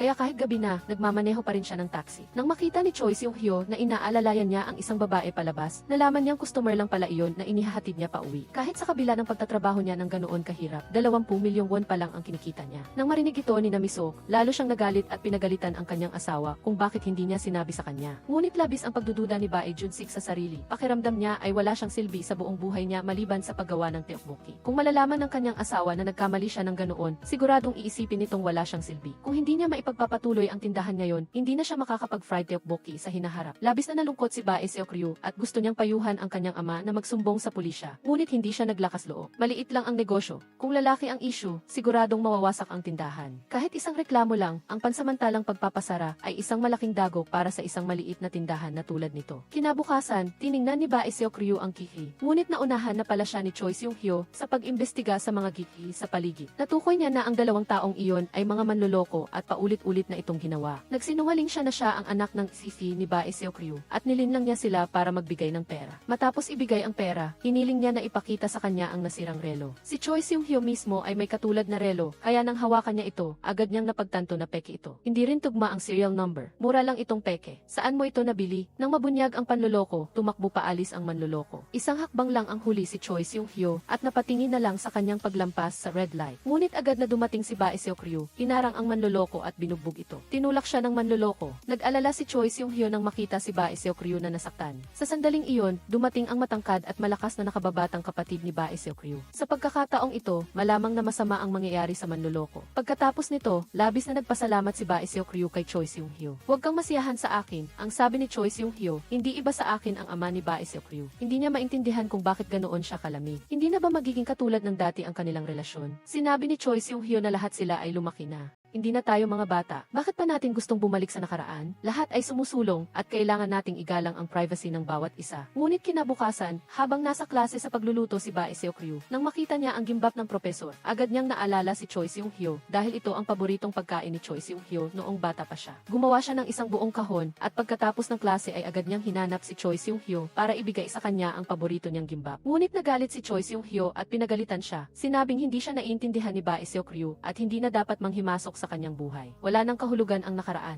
Ginagawa mo akong baliw. Tinitigan ni Bae Seokryu si Choi Seung-hyo na galit na umalis at bigla siyang nakaramdam ng mali. Sinabi ni Choi Seung-hyo na hindi niya siya naiintindihan. Ngunit ang tanging hindi niya maintindihan ay kung sino ang una niyang pag-ibig. Sunod-sunod na lumitaw ang mga piraso ng impormasyon at ang kakaibang pag-ugali ni Choi Seung-hyo. Sa wakas, napagtanto niya na marahil siya ang taong gusto ni Choi Seung-hyo. Walang imik na hinabol ni Bae Seokryu at sinampa si Choi Seung-hyo sa likod gamit ang kanyang sapatos na may mataas na takong. Ano ang ibig sabihin ng mga sinabi mo kanina? Nang matanggap niya ang pagtatapat ng pag-ibig mula sa taong mahal niya, bumalik ang kanyang sakit sa tiyan. Ang babaeng ito ay kaawa-awa. Nagplano si Choi Seung-hyo na magtapat ng pag-ibig kay Bae Seokryu. Ngunit biglang may boses na huminto at tinawag si Bae Seokryu. Bumili ako ng tiket ng eroplano para makita ka. Lumabas na ang lalaking ito ay ang kanyang fiance na nakipag-usap na sa kanya tungkol sa kasal. Ngunit sa huli ay kinansela ang kasal. Nang makita ni Brian Sung-ho ang kanyang karibal, hindi na siya nag-abalang makipag-away at hinila niya ang Isi-do upang umalis. Ngunit sa oras na iyon ay dumating din ang mga magulang ng Isi-do. Ang sitwasyon na magulo na ay lalong gumulo sa pagdating ng mga magulang ng Isi-do. Galit na galit ang ama ng Isi-do nang makita ang lalaking nang iwan sa kanyang anak at handa na siyang sumuntok. Buti na lang at pinigilan siya ng ina. Sapat na ang isang beses na kahihiyan, sabi ng ina na may paggalang at inanyayahan si Brian na umuwi. Narinig kong nakipagrelasyon si Isi-do, totoo ba iyon? Agad itong itinanggi ni Brian at sinabing ang dahilan ng pagkakansela ng kasal ay dahil sa kanya. Gustong-gusto ng sakta ng ina ng Isi-do si Brian, ngunit agad siyang hinila ni Isi-do palayo. Hindi niya maintindihan kung bakit pa nagpunta roon si Brian. Nandito ako para hanapin ka. Mahal pa rin kita, ngunit para kay Isi-do, tapos na ang kanilang relasyon. Matapos ang Korean-American na si Ben, nagsimulang magsisimuli ang ina ni Isi-do. Bagaman huli na, basta't gusto nila, sa tingin ko ay hindi masama ang muling pagsasama. Kinaumagahan, nalaman niyang nakatayo si Ryan sa labas ng pinto. Inayusan niya si Isi-do para maging maganda. Nang makita siya ni Ryan, naisip niya na may damdamin pa rin si Isi-do para sa kanya. Buti na lang at dumating si Sung-ho sa tamang panahon. Hindi ka pa ba sasakay? Hindi ba pupunta ka sa klase? Malalat ka na. Ngunit pagkatapos ng ilang sandali, nagsimula na naman siyang maging masama. Pero sa kabila nito, kung maguguluhan ka dahil sa mga salitang ito, wala ka bang pagpapahalaga sa sarili? Ihinto mo ang kotse. Ang biglaang paghinto ay nagdulot ng pagtama ng balikat ni Seokju kay Sung-ho, na iwan ang isang bakas ng foundation. Ang kanyang magandang makeup ay nasayang. Naiinis siyang sumakay sa bisikleta at galit na umalis. Ngunit si Brian, parang nakadikit na aso, ay nakatayo pa rin sa pintuan ng bahay niya. Gusto ni Seokju na magkunwari na hindi siya nakita at lumampas, ngunit biglang sumigaw si Brian sa sakit. Ang reaksyon ng katawan ni Seokju ay mas mabilis kaysa sa kanyang utak, kaya nagmadali siyang lumapit at inalalayan siya na may pag-aalala. Lubhang nasiyahan si Brian na pinapansin pa rin siya ni Seokju. Kumain tayo, sabi niya. Kahit huling beses na lang, hindi magawang tanggihan ni Isi-do. Ngunit pagdating niya sa bahay, binalaan pa rin niya ang kanyang ina. Alam kong may binabalak ka. Huwag mo nang gawing iyon ulit sa hinaharap. Walang magbabago. Nagkunwari pa ang ina niya na walang alam. Naglakad-lakad mag-isa si Isi-do dahil sa pagkabahala at nakasalubong niya si Sung-ho. Muli siyang kinutya ni Sung-ho. Ayaw siyang kausapin ni Isi-do kaya umalis na lang siya. Ngunit pagkatapos ng ilang hakbang, napansin niyang may sumusunod sa kanya. Palapit ng palapit ang taong iyon kaya natakot siya at tumakbo. Tumakbo rin ang taong iyon para sundan siya. Lumingon si Isi-do, hindi naman pala siya baliw, ang sabi niya. Si Sung-ho pala ang sadyang ng asar sa kanya. Ngunit ang layunin ng pagsunod niya ay hindi para makipagtalo, kundi para umamin ng nararamdaman. Pinigilan ulit siya ni Isi-do dahil komplikado ang nararamdaman niya ngayon. Gusto niyang hintayin muna ang tamang panahon bago pag pag-usapan ito. Ipapagpaliban ko muna ang sagot mo. Naghinay-hinay si Brian sa paghihintay ng sagot ni Chiidu. Hindi niya maiwasang kumpirmahin kung ang pagkalito ni Chiidu ay dahil sa paglitaw ni Brian at kung muli ba niyang makikita si Brian. Natural, itinanggi ni Chiidu at ang sagot na ito ay nagbigay ng kaunting ginhawa kay Sungho. Ngunit kinabukasan, isinama niya ang kanyang ex-girlfriend at nakasalubong si Chiidu at Brian sa isang high-end na restaurant. Pareho silang naging awkward, ngunit nagkunwari na lang na walang nangyari. Nang makita ni Brian ang kanyang karibal, mas lalo siyang nagpakitang gilas. Hindi lamang niya sinusuportahan ang pangarap ni Seokju na maging chef, kundi gusto rin niyang tikman ang niluto nito. Ngunit ito ay isang high-end na restaurant. Sa teorya, hindi maaaring kumain ng pagkain na dinala mula sa labas. Agad na tinawag ni Brian ang waiter. Sinabi niyang ito ang pagkaing pinahahalagahan ng kanyang kapatid at gusto niyang tikman. Naantig ang waiter at pinuri pa ang ganda ng kanilang relasyon, ang romantiko ng boyfriend mo. Ang mga salitang ito ay pumasok sa pandinig ni Sungho. Ang kutsilyong panggupit ng karne ay halos makabasag ng plato. Nang makita ito ng kanyang ex-girlfriend, sinimulan niya ring bigyan ng diin. Kaya sinagot ko siya ang ex-boyfriend mo at ang kasalukuyan mong kalagayan. Agad na pinabulaanan ni Sungho, binabaluktot mo lang ang katotohanan. Galit na galit ako sa mga sinungaling. Halimbawa, malinaw na sumang-ayon na hindi gagawin ang isang bagay na ito, ngunit ginawa pa rin. Naintindihan ni Chiidu na tinutukoy siya, kaya nabugnot siya sa kanyang iniinom. Agad na lumapit si Brian upang alalayan siya. Mahihirapang itulak ni Chiidu si Brian palayo at nagdahilan na pupunta sa banyo para makaalis sa lugar na iyon. Ngunit paglabas niya ng banyo, nakita niyang naghihintay si Sungho sa labas. Nang makita siya, kinutya niya siya. Naubusan ng salita si Chiidu. Ngunit pareho naman silang may kasalanan. Nakikipag-date si Chiidu kay Brian at isinama rin ni Sungho ang kanyang ex-girlfriend. Kaya huwag na lang silang magkutsabahan. Gayunpaman, ang pagkain ay hindi nangangahulugan na gusto talaga ni Seokju na magkabalikan sila. Sa susunod, iimbitahan kita sa mas masarap na pagkain. Brian, wala nang susunod. Sumang-ayon lang siya sa pagkakataong ito dahil sinabi ni Brian na ito ang huling pagkakataon. Nakipagtalo si Brian na ito ang maaaring huling pagkain ng western at sa susunod ay maaaring ito na ang huling hotpot at gayon din ang huling samgyupsal. Ayaw nang magtagal pa ni Seokju, kaya bumaba na siya kaagad sa sasakyan. Mahirap pag-usapan ang pag-ibig. Minsan, mas mahalaga pa ang kaibigan kaysa sa pinakamalapit na kamag-anak. Sa kaarawan ng nanay ni Sungho, abala ang mag-ama at hindi man lang siya napansin. Sa kabilang banda, naaalala pa rin ng kanyang mga kaibigan ang pagdiriwang ng kanyang kaarawan kasama siya. Mahal kong Haesok, maligayang kaarawan sa iyo. Hayaan mo nang hipan ang kandila. Hanggang gabi, natanggap ng nanay ni Sungho ang text message mula kay Sungho, maligayang kaarawan, nanay. Sa totoo lang, hindi naman talaga pabaya ang tatay ni Sungho. Nagmamadali siyang umalis sa trabaho para bumili ng isang bungkus ng lilies of the valley, ang paboritong bulaklak ng kanyang asawa. Ngunit pagdating niya sa bahay na may dalang bulaklak, nakita niyang nakikipag-usap ang kanyang asawa sa kanyang boss sa labas ng bahay at nakangiti pa siya. Bumagsak sa lupa ang hawak niyang bulaklak. May mga bagay na kapag nawala ang tamang pagkakataon, magdudulot ito ng panghabang buhay na pagsisisi. Biglang naintindihan ni Sungho na naghihintay siya ng perpektong pagkakataon. Ngunit dahil dito, nawalan siya ng maraming pagkakataong umamin ng kanyang nararamdaman. Kaya sa pagkakataong ito, nagpa siya siyang huwag nang maghintay pa. Dali-dali siyang tumakbo upang hanapin si Chiidu. Gusto kita. Nang marinig ni Chiidu ang pag-amin ni Sungho, nagulat siya at nasunog ang kanyang kamay. Agad siyang binuhusan ni Sungho ng malamig na tubig. Sungho, bakit ang lamig ng kamay mo? Ano? Pagbalik ng nanay ni Sungho sa bahay, nakita niyang walang laman ang bahay. Si Sungho lang ang may kaunting konsensya. At least, nag-iwan siya ng greeting card at birthday gift. Ang regalo sa pagkakataong ito ay isang kwintas. Maganda talaga ang kwintas. Kahit na maganda ang kwintas, naramdaman pa rin ng kanyang ina ang matinding pagkalungkot, marahil dahil sa pakiramdam na walang tunay na pagmamahal ang kanyang anak sa kanya at ang kanyang asawa na dapat sana inagmamahal sa kanya, ay iniwan din siyang mag-isa sa bahay. Sa oras na ito, bumalik ang tatay ni Sungho sa ospital at bumulong. Akala ko matagal na itong tapos, pero mukhang hindi pa. Pagkatapos matanggap ang pag-amin ni Sungho, umuwi si Seokju na litong-lito ang isip. Bigla niyang naalala ang pag-alo sa kanya ni Sungho noong bata pa sila. Napagtanto niya na sa katunayan, nagustuhan niya na pala si Sungho noong bata pa siya, ngunit hindi niya lang napansin dahil bata pa siya. Ngunit ngayon na naalala niya ang pakiramdam na iyon ng pagmamahal, medyo naguluhan siya. Ang pagkakaibigan mula pa noong bata ay naging pagmamahalan sa pagitan ng lalaki at babae. Kailangan niya ng oras upang iproseso ito. Matapos umamin ng nararamdaman, hindi nakakuha ng resulta si Sungho kaya naging balisa rin siya. Balisa siya, kaya palakad-lakad siya sa loob ng silid. Hindi mapigilang hilahin ang kurtina para silipin kung tulog na ba si Chiidu sa kabilang banda. Natural, hindi pa siya tulog. Hindi rin niya napigilang hilahin ang kurtina para tignan ang kabilang bahay. Ngunit iba ang dalas ng paghila ng kurtina ng dalawa. Magdamag silang natulog sa balisa at sabik na damdamin. Kinabukasan, nakita nilang matigas pa rin ang dila ng isa't isa. Ang sarap ng tulog ko na nakahiga ako. Ikaw ba? Pagkahiga ko pa lang ng ulo ko sa unan, tulog na agad ako. Pagdilat ko, umaga na. Nilabhan ni Seokju ang kurbatang ipinahiram niya kay Sungho at isinuli ito sa kanya. Agad na sinabi ni Sungho,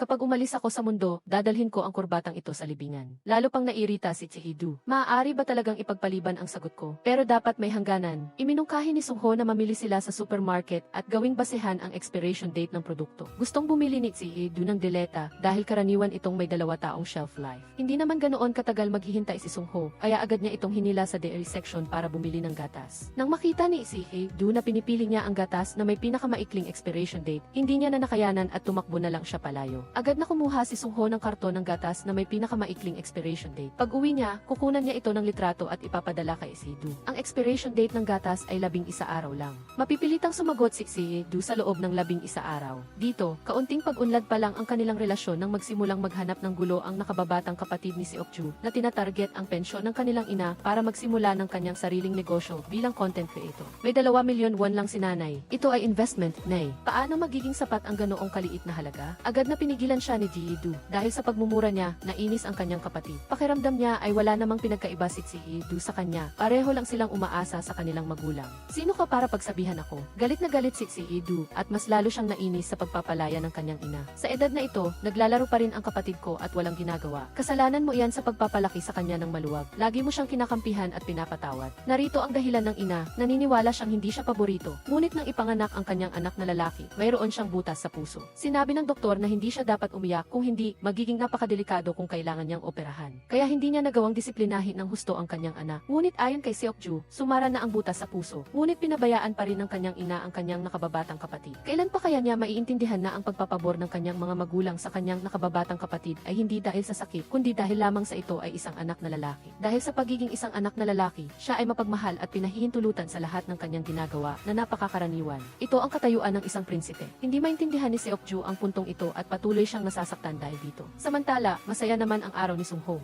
Nagpadala siya ng mensahe kay Seokju. Hindi pa man siya nakapagbunyi mula sa mensahe. Pagtingala niya ay nakita na niya si Brian sa harap niya. Sa pagkakataong ito, hindi na siya humingi ng pakikipag-ayos, kundi gusto lang niyang maging kaibigan niya. Kung ganoon, baka ngumiti ka na sa akin tulad ng dati. Walang silbi ang galit ni Chihidu. Hindi pa nagtatagal, nagpadala na ang ina ni Chihidu ng 2 milyon won sa kanyang nakababatang kapatid. Agad niyang nakita si Chihidu na lumabas mula sa isang lugar. Nang tanungin niya, nalaman niyang ito ay isang klase sa pagluluto. Nalaman din ng ama ni Chihidu na mayroong karagdagang sangkap sa kanilang refrigerator. Pinagsama ng mag-asawa ang mga pahiwatig at agad na nalaman na palihim na nag-enroll si Chihidu sa klase sa pagluluto. Pag-uwi nila, kinuha nila ang bag ni Chihidu at tiningnan ito. Tunay na nakita nila ang aklat sa pagluluto. Pagkasabi niya nito, tila gumuho ang mundo. Kinailangan lang sabihin ni Chihidu na gusto niyang maging chef. Nang umuwi ang kanyang kapatid na lalaki na parang wala lang at nakita ang mabigat na kapaligiran, sinisi niya si Chihidu. Sa isang iglap, si Chihidu ay naging tila kriminal sa bahay na iyon. Hindi niya maintindihan kung bakit. Hindi ba ninyo nakikita na sobra na kayo sa akin?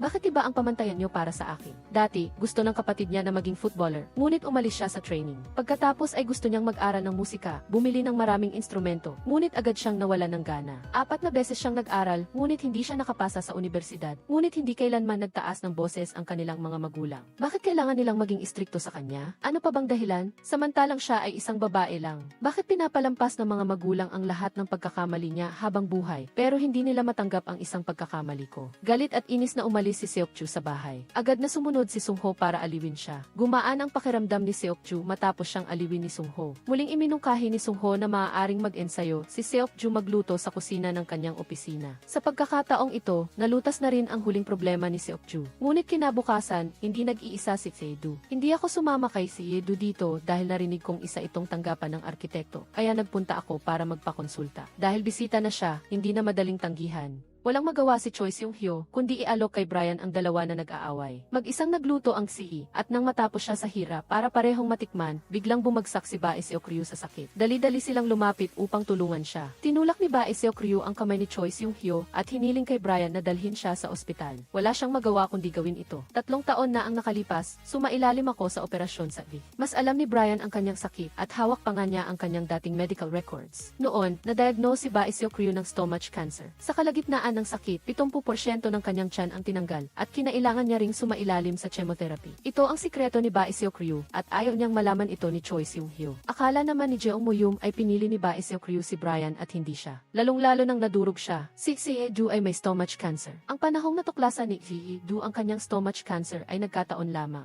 Noon, kaka-offer pa lang sa kanya ng kasal ni Brian, isinuot na ang singsing sa kanya at nakabili na ng flight ticket pabalik ng Korea. Nagplano na sila para sa kanilang masayang kinabukasan, ngunit natuklasan niyang nagkasakit si Seok-ju sa pinakamasayang panahon nila. Ang balitang ito ay parang kidlat sa gitna ng malinaw na kalangitan para sa kanya. Labis siyang umiyak sa harap ni Brian. Hinawakan ni Brian ang kanyang kamay at inalo siya. "Huwag kang matakot, gagaling ka sa akin. Ano man ang mangyari, pagagalingin kita." Pinayuhan niya itong sabihin sa kanyang mga magulang na nasa Korea. Tinawagan ni Hye-do ang kanyang ina sa kabilang linya. Niluto ng nanay niya ang kimchi para sa kanya, ngunit dahil may stomach cancer si Hye-do, tiyak na hindi siya makakain ng kimchi. Patuloy siyang tumanggi, ngunit matigas ang ulo ng kanyang ina. Sa sitwasyong ito, hindi niya masabi na mayroon siyang stomach cancer, at hanggang ngayon, hindi pa rin nakikinig ang kanyang ina sa kanyang damdamin. Pero kailangan mong humanap ng trabaho dito. Base sa resume mo, madali kang makapasok sa isang malaking kumpanya. Kahit na patuloy niyang sinasabi na pangarap niya ang maging chef, ang sagot ng kanyang ina ay laging negatibo. Ang landas na iyan ay puno ng tinik, isang landas na puro puti. Huwag mo nang sayangin ang iyong lakas. Maghanda ka na at maghanap ng trabaho. Si Sung-ho lang ang nakakaalala na hindi komportable ang kanyang tiyan.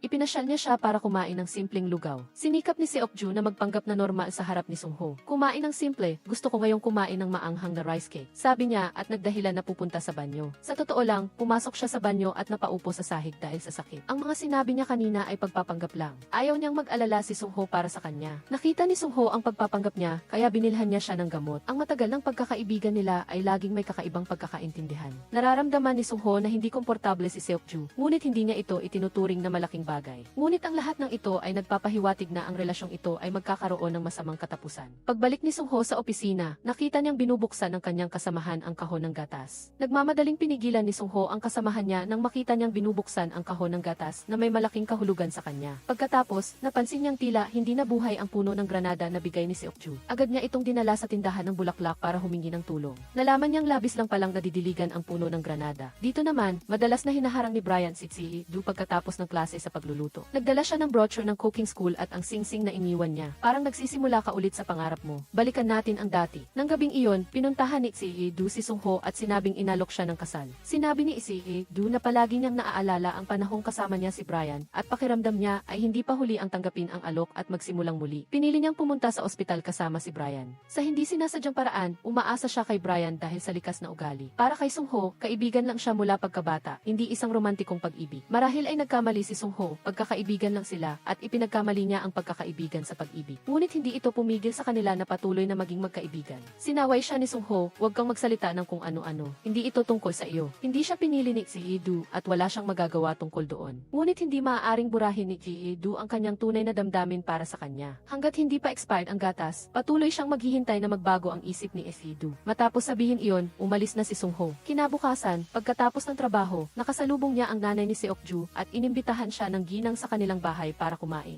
Nang silang dalawa na lang ang magkasama, sinabi ni Seok-ju kay Sung-ho na itapon na ang gatas dahil nakapagbigay na siya ng sagot. "Para sa akin, hindi ka pwedeng lumagpas sa pagkakaibigan." Sa totoo lang, niloloko lang ni Seok-ju si Sung-ho. Hindi niya tinanggap ang alok na kasal ni Brian dahil minsan na siyang naniwala dito. Noon, may stomach cancer siya. Sinabi ni Brian na sasamahan siya at nang gumaling siya, kasama niya si Brian. Nalampasan niya ang unang operasyon na tinanggal ang mahigit kalahati ng kanyang tiyan at nalampasan din niya ang chemotherapy. Nang bumuti na siya ng kaunti, agad siyang humiling na bumalik sa trabaho. Ngunit nang bumalik siya sa kumpanya, na-depress siya dahil sa panggigipit ng kanyang mga kasamahan. Gusto ni Brian na magbakasyon sila at magparty.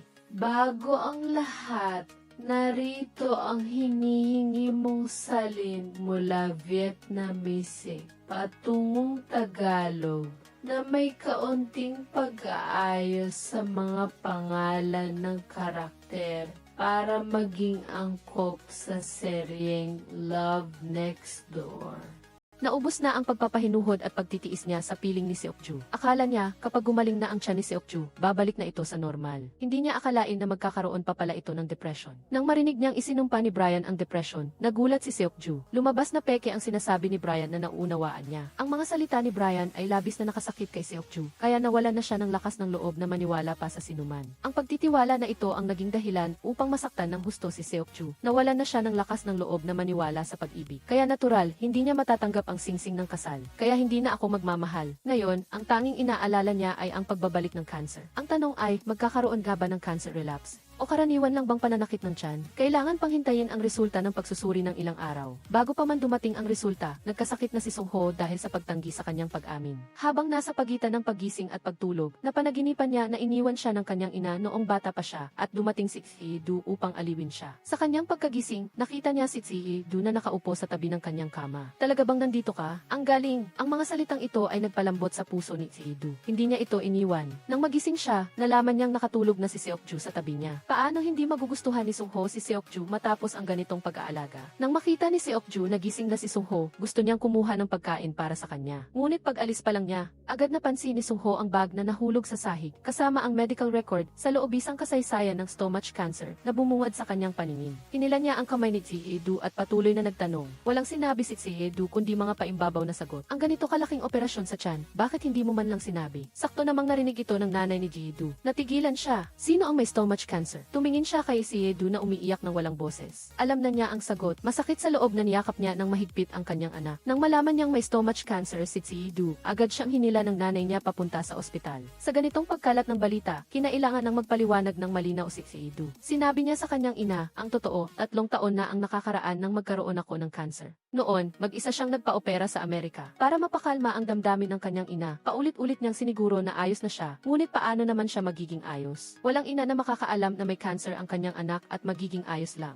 Lalo na't itinago ni Seokju sa kanyang pamilya ng 3 taon na mas masakit pa sa kanyang ina kaysa sa mismong sakit niya. Lumabas siya kahit na pinipigilan siya ni Hee-do at ibinalita ito sa pamilya, ang bata ay may stomach cancer. Ngunit itinago niya ito sa atin at nagpa-opera sa Amerika 3 taon na ang nakakaraan. Nang marinig ang balitang ito, natigilan ang kanyang ama. Maging ang kapatid na lalaki na dati ay walang pakialam sa mga bagay-bagay ay nagulat at hindi makapaniwala. Ngunit kung iisipin gaano karaming maliliit na detalye, pinatunayan na dati ang lahat ng ito. Pagbalik ni Bae Seokju sa Korea, hindi siya pumunta sa paliguan hindi dahil sa kahihiyan, kundi para itago ang kanyang peklat sa tiyan mula sa operasyon. Ang buong kabinet ng gamot sa kanyang silid-tulugan ay ebidensya ng kanyang sakit na naging dahilan upang hindi maintindihan ng ina ni Bae Seokju ang pinakamahalaga. Ang dahilan kung bakit bigla niyang kinansela ang kasal ay dahil sa kanyang nakaraang cancer, hindi dahil sa siya ay itinakwil. Alam lang ni Bae Seokju na siya ang humahadlang, ayaw niyang mas lumalim pa sa sakit si Brian. Hindi may isip ng tatay kung gaano karaming sakit ang pinagdaanan ni Bae Seokju nang mag-isa at kung gaano karaming sandali siyang nagpursige sa paglaban. Dapat mo itong ipaalam sa amin kahit na wala kaming magawa bilang mga magulang.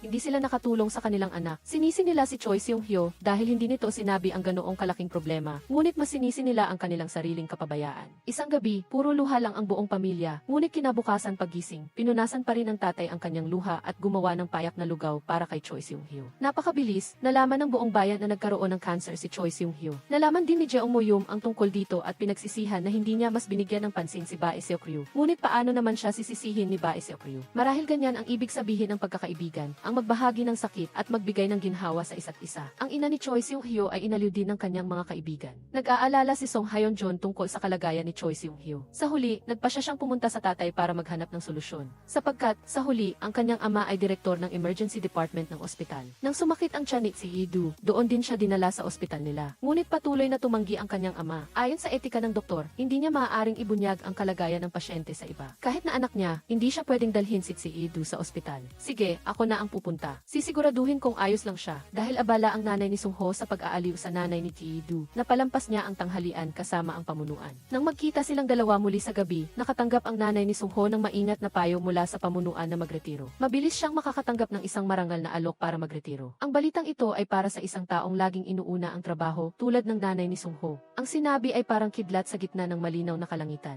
Ngunit kung titingnan sa ibang anggulo, palagi niyang pinapabayaan ang pamilya dahil sa trabaho. Marahil, ito ang pagkakataon na bumalik sa kanyang pamilya. Laging mahusay si Yedu sa pag-iisip ng masasamang bagay sa positibong paraan. Ang pagkakaroon ng cancer ay hindi maganda, kaya itinago niya ang balita na ito para sa kabutihan ng lahat. Ngayon na alam na ng lahat, wala nang masaya. Mas mabuti pa sanang itago. Alam kong mangyayari ito, kaya itinago ko ang lihim, ngunit walang nakakaintindi sa mabuti kong intensyon. Hindi na nakinig pa si Sungho, masama ka at tanga ka. Dahil sa ginawa mo, hindi mo lang sinasaktan ang mga nagmamahal sa iyo. Hindi lang niya sinaktan ang mga nagmamahal sa kanya, kundi pati na rin ang sarili niya. Kung nahihirapan ka, dapat kang umasa sa mga tao sa paligid mo. Dati, nang nasugatan siya, ginawa niya ang lahat para abutin ang kamay niya at talagang gusto niyang manatili sa tabi niya. Ngunit bakit pagdating sa kanya, kapag nasasaktan siya at naghihirap, hindi niya hinahayaan ang iba na magkaroon ng pagkakataong makasama siya. Nag-away sila, umalis mag-isa si Yedu. Ngunit pinapanood ni Brian ang kanilang dalawa at naisip na dapat pala ay ganoon din ang ginawa niya. Dapat ay katulad din niya ako, sumigaw at nagalit. Dapat nilang ipahayag ng tapat ang kanilang damdamin at hindi laging sinasarili ang mga ito. Sa huli, ang pagtatago ng damdamin ay magiging bomba at iyon ang pinakamakasakit sa iba.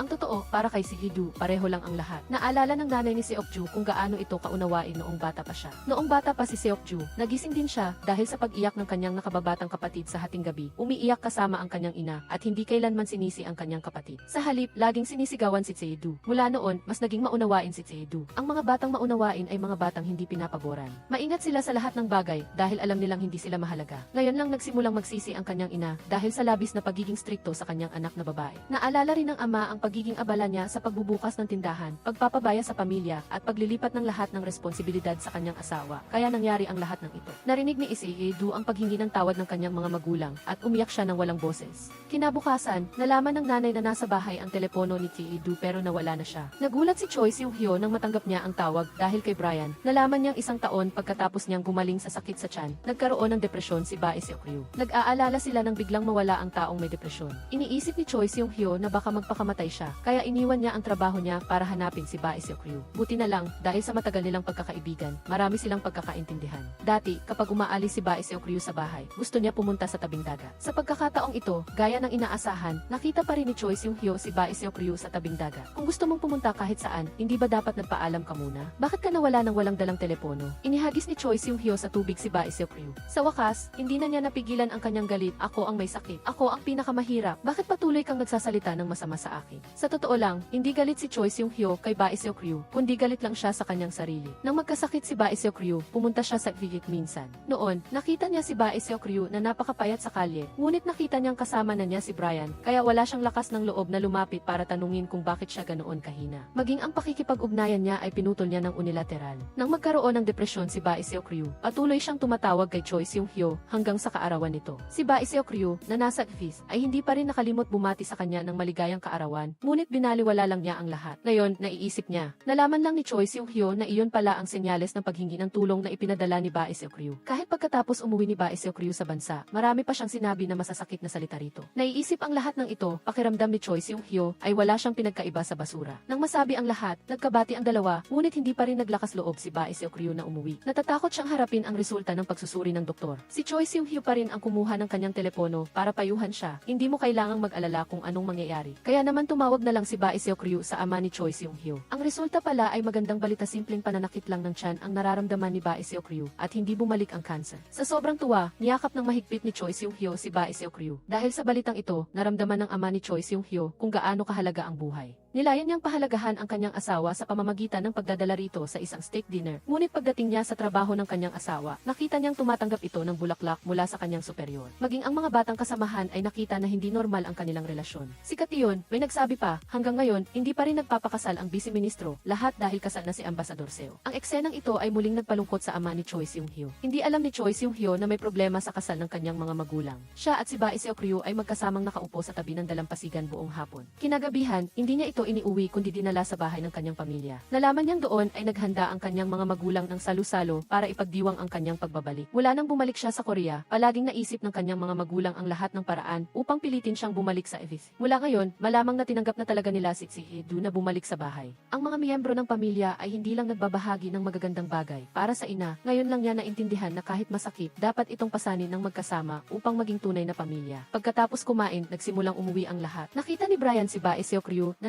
nalulugmok sa saya kasama ang kanyang pamilya, kaya sa wakas ay binitawan na niya ang kamay nito. Naintindihan niya na hindi na babalik si Bae Seokryu sa V. Maaaring bumalik ang cancer at ang buhay ni Bae Seokryu ay maaaring may kalungkutan pa rin sa hinaharap. Ngunit sa Korea lang niya makakasama ang kanyang pamilya at mga kaibigan. Pag-uwi ng ama ni Choi Seung-hyo, nakita niya ang kanyang asawa na nakaupo sa sofa na naghihintay sa kanya. Gusto sana nitong sabihin sa asawa na malapit na siyang magretiro, ngunit naunahan siya ng asawa na magsabi, maghiwalay na tayo. Pagdating sa inggit ng lalaki, ito ay napakatakot. Ngunit kung linawin ang lahat, sa totoo lang, ang dalawang lalaki ay maaaring mamuhay ng payapa. Ang dating kasintahan ni Bae Seokryu ay naghahanda ng bumalik sa V. Bago sumakay sa eroplano, hindi niya tinawagan si Bae Seokryu, kundi nagpadala siya ng mensahe kay Choi Seung-hyo. Agad namang hinila ni Choi Seung-hyo si Bae Seokryu sa airport para ihatid ang lalaki at pasalamatan siya sa pagiging kasama ni Bae Seokryu noon. Kahit na siya ay bata pa, mainipin, at kulang sa pasensya, alam niyang tama na payagan si Bae Seokryu na makita si Brian sa huling pagkakataon. Nagkamayan sina Bae Seokryu at Brian bilang paalam. Alam nilang ito na ang huli nilang pagkikita. Dapat kang maging masaya at huwag nang magkasakit muli. Hindi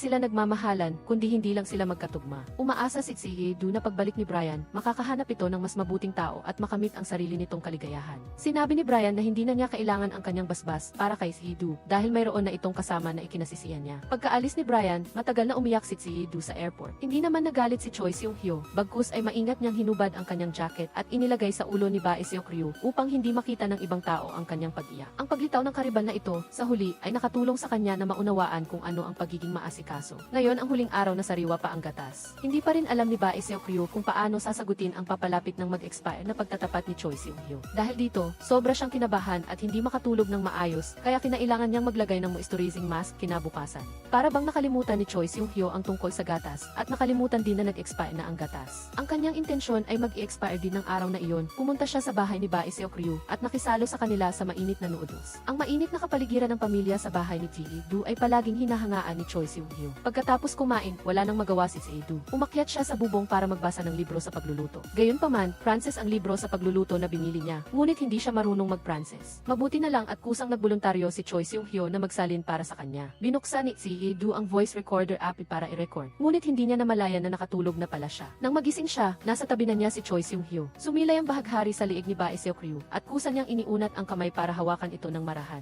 Ang banayad na pagdampi na iyon ay agad na gumising kay Choi Seung-hyo. Si Bae Seokryu, nahihiya at nag-aalala, ay dali-daling nagpaliwanag, pagkagising ko, nakita ko ang mukha mo sa harap ko. Sa totoo lang, tuwang-tuwa si Choi Seung-hyo, ngunit wala siyang sinabi. Sa totoo lang, hindi niya nakalimutan na ngayon ang huling araw ng expired na gatas. Ngunit dahil noong umalis si Brian, umiyak ng matindi si Bae Seokryu sa airport, kaya nais ni Choi Seung-hyo na bigyan ng mas maraming oras si Bae Seokryu at hindi siya pinilit na magbigay ng sagot. Kung ikukumpara sa kawalan ng desisyon ng mga kabataan, mas determinado ang mga magulang ni Choi Seung-hyo. Nagkasundo na sila sa diborsyo. Inanunsyo ng ina ni Choi Seung-hyo kay Choi Seung-hyo na kakain sila ng magkasama. Sa hapagkainan, kalmado nilang ipinahayag ang balita ng kanilang diborsyo kay Choi Seung-hyo. Choi Seung-hyo, nagpasya kaming maghiwalay ng iyong ama. Sa totoo lang, hindi na nagulat si Choi Seung-hyo sa diborsyo ng kanyang mga magulang dahil palagi nilang inuuna ang kanilang karera kaysa sa pamilya. At dahil ang kanyang ina ay isang ina, pinupuna pa rin siya sa hindi pag-aalaga sa kanyang mga anak. Dahil dito, hindi lang isang beses niyang pinagsisihan ang pagsilang kay Choi Seung-hyo. Ikaw ang sumira sa aking karera. Ginamit kita para pigilan ako. Noong bata pa si Choi Seung-hyo, mismo siya ang nakarinig ng kanilang pagtatalo. Ang mga salitang iyon ay bumabaon ng malalim sa kanyang puso. Pagkaraan ng maraming taon, ang paggunita sa mga pangyayaring iyon ay nagdulot ng malalim na sugat sa kanya. Tanging sa alak lamang makakahanap si Choi Seung-hyo ng kalingawan. Lasing na lasing siya at si Bae Seokryu pa rin ang nagbayad para sa kanya. Inalalayan niya si Choi Seung-hyo at sa ilalim ng impluwensya ng alak, inihayag ni Choi Seung-hyo ang kanyang tunay na damdamin kay Bae Seokryu.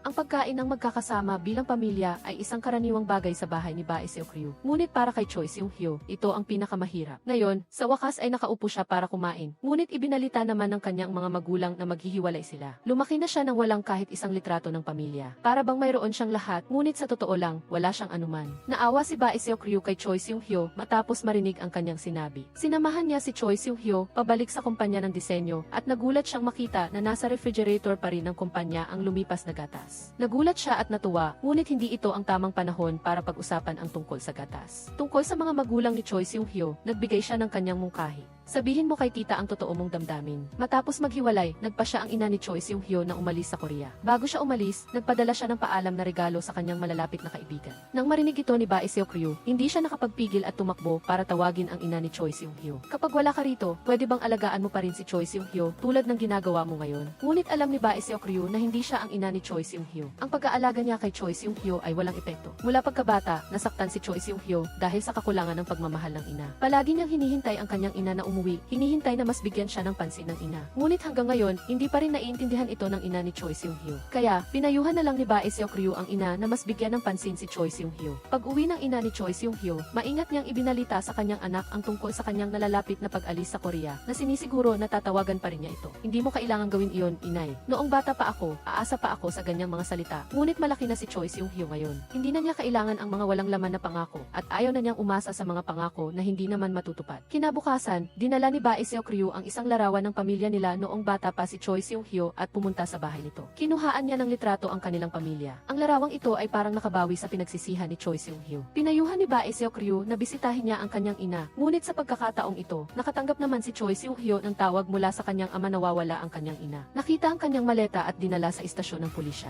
Hindi lang mga dokumento ng kanyang ina ang nasa maleta, kundi pati na rin ang telepono. Kung wala ang mga ito, hindi makakasakay ang kanyang ina sa eroplano. Hindi makontak ng ama ni Choi Seung-hyo ang kanyang ina, kaya tumawag na lang siya sa boss nito. Ang resulta, sinabi ng boss na walang anumang misyon sa ibang bansa ang ina ni Choi Seung-hyo, kundi magreretiro na ito. Mula sa boss, nalaman din ng ama ni Choi Seung-hyo ang isa pang balita. Palaging nakakalimutan ng ina ni Choi Seung-hyo ang mahalagang bagay. Malinaw na naghanda na siya para sa pagreretiro, ngunit sa susunod na pagkikita nila, ganap na nakalimutan niya na magreretiro na siya. Sa totoo lang, nag-iisa lang pumunta ang ina ni Choi Seung-hyo sa templo, ngunit nang magkamalay siya, labis siyang nalito. Bakit ako naririto? Dali-dali siyang naghanda upang bumaba ng bundok, ngunit hindi sinasadyang nahulog siya. Samantala, si Choi Seung-hyo, kasama ang kanyang ama at si Bae Seok-ryu, ay dumating sa templo. Natuklasan nila ang wish tile na iniwan ng kanyang ina sa templo. Ang wish na nakasulat sa tile ay, "Huwag kalimutan ang aking asawa at anak." Noon lang naintindihan ng ama ni Choi Seung-hyo na nagkamali siya ng pagkakaintindi sa kanyang asawa. Sa totoo lang, palagi itong nasa puso niya. Nang sa wakas ay makita nila ang kanyang ina sa paanan ng bundok, sa wakas ay nagsalita na sila tungkol sa kanilang mga saloobin. "Habang mas gusto kong mapalapit sa iyo, mas lalo ka namang lumalayo sa akin. Ako ang taong kailangang tumakbo sa iyo araw-araw." Nagkabati ang dalawa, ngunit paglapit ni Choi Seung-hyo, nagalit siya. Pinuna niya ang kanyang mga magulang sa pagdedesisyon na maghiwalay ng walang pakialam sa kanya. Kahit na mahigit 30 na siya, pakiramdam niya ay parang bata pa rin siya. "Gusto ko pa rin kumain kasama ang aking mga magulang." Nagmadaling humingi ng paumanhin ang kanyang ina at nagkasundo ang buong pamilya. Pagkalipas ng ilang araw, kailangang umalis si Choi Seung-hyo para sa isang 2 linggong business trip. Sa una, walang naramdaman si Bae Seok-ryu, ngunit pagkalipas ng ilang araw pa lang na wala si Choi Seung-hyo, naramdaman niyang nakakaboring mag-isa sa bahay. Sinimulan niyang basahin ang cookbook at pakinggan ang recording ni Choi Seung-hyo mula noon. Ngunit hindi niya inaasahan na habang natutulog siya, ay sinabi si Choi Seung-hyo sa French nang walang salin. Sinubukan ni Bae Seok-ryu na gamitin ang translation app para isalin ito. Ang expiration date ng gatas ay ngayon lang, ngunit kahit bukas o sa makalawa, ang puso ko ay hindi kailanman mabubulo. Agad siyang tumakbo sa kanayunan para puntahan si Choi Seung-hyo. Nang makita si Choi Seung-hyo na nakatayo sa gitna ng bukirin ng Mirasol, naunawaan na niya ang kanyang pagkabalisa at pagkabagabag nitong mga nakaraang araw ay pagmamahal. "Kung wala ka, napakaboring ng bawat araw." Alam ni Choi Seung-hyo na ito ang sagot ni Bae Seok-ryu sa kanya. Sa wakas ay tinanggap na siya nito at ang kanyang matagal ng paghanga ay nagkatotoo. Lumakad siya sa hardin ng bulaklak at hinalikan ang dalagang mas maganda pa sa bulaklak sa ilalim ng araw. Matapos ang halik, kinumpirma nila na hindi na sila magkaibigan. Sa hapagkainan, inalagaan ni Choi Seung-hyo si Bae Seok-ryu tulad ng nakasanayan, kumuha ng pagkain para rito na nakakuha ng atensyon ng iba. Agad na ginamit ni Bae Seok-ryu ang kanyang mga mata upang paalalahanan siya. Noon lang natauhan si Choi Seung-hyo at nagsimulang hatiin ang pagkain para sa iba. "Anong gusto mong kainin? Ikaw, namisok, anong gusto mo? Gusto kita." Sumama ang tingin ni Bae Seok-ryu. Nakita lahat ni Choi Seung-hyo ang kanyang pagkadismaya, ngunit tuwang-tuwa siya sa pakiramdam na nagsiselos si Bae Seok-ryu para sa kanya. "Nagsiselos ka ba?" Ayaw umamin ni Ji-do. Tungkol sa hindi pagpapanatili ng tamang distansya, sa ibang kasarian, ang ama ni Choi Seung-hyo ay parehong-pareho sa kanyang ina. Sa loob ng maraming taon, sa paningin ng iba, ang ina ni Choi Seung-hyo ay masyadong malapit sa kanyang boss. Maging ang ama ni Choi Seung-hyo ay inakala na nagtataksil ang kanyang asawa sa kanyang boss. Ngayon, naghintay siya na magretiro ang kanyang asawa at sa wakas ay makapagbigay ng babala sa boss na iyon nang walang pagtatago. "Huwag mong subukang pagtangkaan ang aking asawa." Pero hindi ako nagpapatalo sa pagmamahal ko sa kanya. Galit na galit ang kanyang amo. "Ako ay isang bakla, kaya pala, bakla pala ang kanyang amo." Gumawa siya ng malaking kaguluhan. Naramdaman Naramdaman ng ina ni Choi Seung-hyo na nawalan siya ng mukha. Ngunit dahil sa labis na pag-aalala ng ama ni Choi Seung-hyo sa kanya, hindi niya kayang magalit dito. Karamihan sa mga nasa edad na ay wala nang inaasahan sa pag-ibig, ngunit masigasig silang maging matchmaker para sa mga kabataan. Naghahanda ang ina ni Bae Seok-ryu na mag-ayos ng blind date para kay Bae Seok-ryu. Inay, tinatawagan kita para tanungin kung gusto mong mag-blind date. Blind date? Sumama ang tingin ni Choi Seung-hyo nang marinig ito. Ngunit ayaw pa ring sabihin ni Bae Seok-ryu sa kanyang mga magulang na sila ay nagde-date na. Sa halip, napansin ng kanilang mga kaibigan, kayo ba ay nagde-date? Dahil sa harap ng kanilang matatalik na kaibigan mula pagkabata, diretsahan silang umamin. Gusto ni Choi Seung-hyo na sabihin ang magandang balitang ito sa lahat upang maiwasan silang maghanap ng mga blind date para kay Esi-do. At kailangan din niyang sabihin sa tiyuhin niya at sa kanyang mga magulang upang opisyal na makuha ang kanilang pahintulot. Ngunit mas malalim ang iniisip ni Esi-do. Ang mga matatanda sa magkabilang panig ay matagal ng magkaibigan. Kakadate pa lang nila at hindi pa matatag ang kanilang damdamin. Ngayon, tiyak na magdudulot ito ng malaking kaguluhan. Mas mabuti na lang na maging tahimik at mag-date ng palihim. Ngunit ang pinakamalaking disadvantage ng secret dating ay sa mata ng iba, sila ay single pa rin. Sa opisina, nakikita ni Choi Seung-hyo ang kanyang junior na lihim na nagmamahal. Pinatay niya ang telepono ni Ji-do. Binalaan niya lang ito, dapat siguro mas nilinaw ko. May gusto na akong iba. Pagkatapos, nagpadala siya ng mensahe ng paumanhin kay Bae Seok-ryu at inaya ito na magkita pagkatapos ng trabaho para manood ng pelikula. Ngunit bago pa magsimula ang pelikula, abala pa rin si Choi Seung-hyo sa pagguhit ng disenyo. Sa sinihan, abala siya sa panonood ng malaking screen. Kahit na tinawag niya itong date, hindi man lang niya tiningnan si Ji-do sa buong panahon na parang si Ji-do na nakadamit ng maganda ay kumikindat sa bulag. Mahirap na natapos ang pelikula. Ayaw pa rin ni Choi Seung-hyo ang kamay ni Ji-do at sinabi pang umikot muna ito sa labas ng bahay bago umuwi para makapagbalat kayo. Dahil dito, napuno ng galit ang puso ni Ji-do. Kinabukasan, lumabas ang resulta ng pagsusuri ng ina ni Choi Seung-hyo. Hindi siya nagkaroon ng Alzheimer, ngunit pansamantalang nawala ang kanyang alaala dahil sa matinding stress. Labis ang tuwa ng mag-asawa nang malaman nila ang balitang ito. Upang maibsan ang stress, nagpa siya silang mag-travel kasama ang mga magulang ni Bae Seok-ryu. Samantala, maraming masasarap na pagkain ang niluto ni Bae Seok-ryu sa cooking class at gusto niyang kainin ito kasama si Choi Seung-hyo. Ngunit sinabi ni Choi Seung-hyo na abala siya sa trabaho at pinapupunta siya sa gabi. Umaasa si Ji-do na magkakadate sila sa gabi. Ngunit sa kumpanya ni Choi Seung-hyo noong gabing iyon, hindi lang lahat ng empleyado ang nandoon, kundi pati na rin ang ex-girlfriend nito. Sa pagkakataong ito, parang estranghero si Bae Seok-ryu. Nalaman niyang sabay pala silang ini-interview ngayon at mayroon pa silang group photo. Ngunit hindi ito sinabi ni Choi Seung-hyo kay Bae Seok-ryu. Kaya't naiinis si Bae Seok-ryu. Sinabi mo ba kay Jang Tae-hwi na nagde-date tayo? Hindi. Bukod pa rito, ang boses ni Choi Seung-hyo nang magpaalam siya sa kanyang ex-girlfriend kanina ay hindi tulad ng dati, napakababa. Hindi napigilan ni Ji-do ang kanyang selos at tinanong, noong nagde-date ka sa ex-girlfriend mo, napaka-mature mo ba? Wala akong obligasyon na sabihin sa iyo ang tungkol dito. Ang sagot ni Choi Seung-hyo ay nagpahigpit sa puso ni Bae Seok-ryu. Mag-isa siyang umalis sa kumpanya ni Choi Seung-hyo na maihalo-halong galit at sama ng loob. Naramdaman ni Jeong Mo-young na ito ang kanyang problema. Kaya bakit mo kailangang magtanong tungkol sa nakaraan? Iyan ay isang uri ng pananakit sa sarili.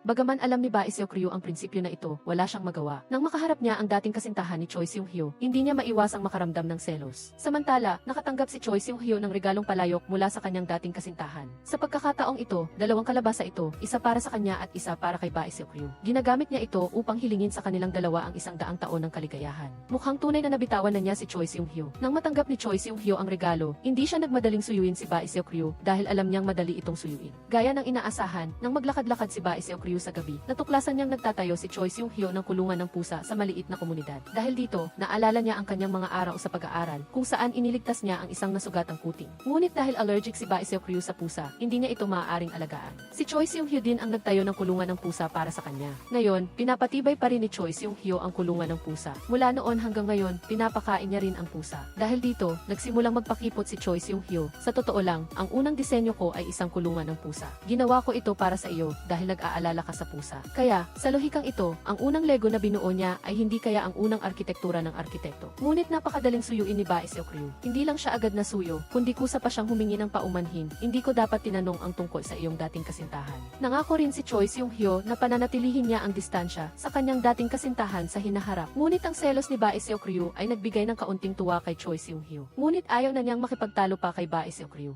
Dahil kapag nag-aaway sila, nagiging balisa si Choi Seung-hyo at hindi na niya nakikilala ang kanyang sarili. Tungkol sa malamig niyang pagtrato kay Si-do sa sinehan, sinabi ni Choi Seung-hyo na ito ay dahil sa labis siyang kinakabahan at labis niyang gusto si Si-do kaya hindi niya alam kung paano ito pakikitunguhan. Halimbawa, ngayon na nasa kwarto siya ni Si-do, may masamang naiisip siya. Sinabi ni Si-do na ayos lang, hindi naman sila bata pa para magkaroon ng K-pop love. Kaya kung may masama siyang naiisip, hayaan na lang. Kung masamang asal naman, tumango din si Si-do bilang pagsang-ayon. Dahil sinabi na ni Si-do iyon, hindi na nagpigil si Choi Seung-hyo. Mas nagiging maalab ang kanilang halikan. Ang kanilang posisyon ay lumipat mula sa gilid ng mesa, mula sa pag-ibig ng kabataan, tungo sa pag-ibig ng matatanda. Ang magkasintahan na matagal ng magkaibigan ay nagkatuluyan. Pagkatapos ng isang maalab na gabi, magkasamang nagising sina Si-do at Choi Seung-hyo. Hindi nila inaasahan na makakaharap nila ang mga magulang ni Si-do na kararating pa lang. Nagulat at nagmamadali silang magbihis. Ngunit nang makita sila ng ina ni Si-do, nakita na niya ang pagdududa. Choi Seung-hyo, baliktad ang buttons ng iyong damit. Ngunit mukhang naging epektibo ang imahe ni Choi Seung-hyo bilang mabuting anak at magaling na estudyante sa loob ng maraming taon. Hindi siya pinaghihinalaan ng mga magulang ni Bae Seok-ryu. Sa tanghalian, naupo ang dalawang pamilya upang kumain. Nagsimulang hikayatin ng mga matatanda ang dalawang bata na maghanap ng kapareha at magpakasal kaagad. Nahirapan sina Si-do at Choi Seung-hyo na sagutin sila. Naisip ni Choi Seung-hyo na mas mabuting sabihin na ang totoo. Ngunit matigas na tumanggi si Si-do. Kinasal pa lang siya at nagpaalam sa kanyang asawa. Hindi pa nagtatagal ang kasal at ngayon ay ilalantad na sa mga magulang ang pagdidate. Hindi maiiwasang isipin ng iba na pabago-bago ako. Ayoko namang isipin ng iba na ganoon lang ang nararamdaman ko para kay Choi Seung-hyo. Ang ibig mong sabihin, paano kung malaman ng mga magulang mo na tayo ay nagdidate? Kung ganoon, hindi na ako makakapasok sa kwarto mo ngayon. Narinig ito ni Choi Seung-hyo at naramdaman niyang may punto ito. Para mas maging masaya ang kanilang pagdidate kay Bae Seok-ryu, palihim silang nagdidate sa mga lugar na malayo sa mata ng tao. Pagdating sa pagdidate sa opisina, kailangan ding iwasan ni Choi Seung-hyo ang kanyang mga kasamahan. Gayunpaman, ang pakiramdam ng palihim na pagdidate ay nakakakilig din habang si Bae Seok-ryu ay masayang nag-i-enjoy sa matamis na pag-ibig. Nagkaroon ng gulo sa bahay. Lumabas na ang protein powder.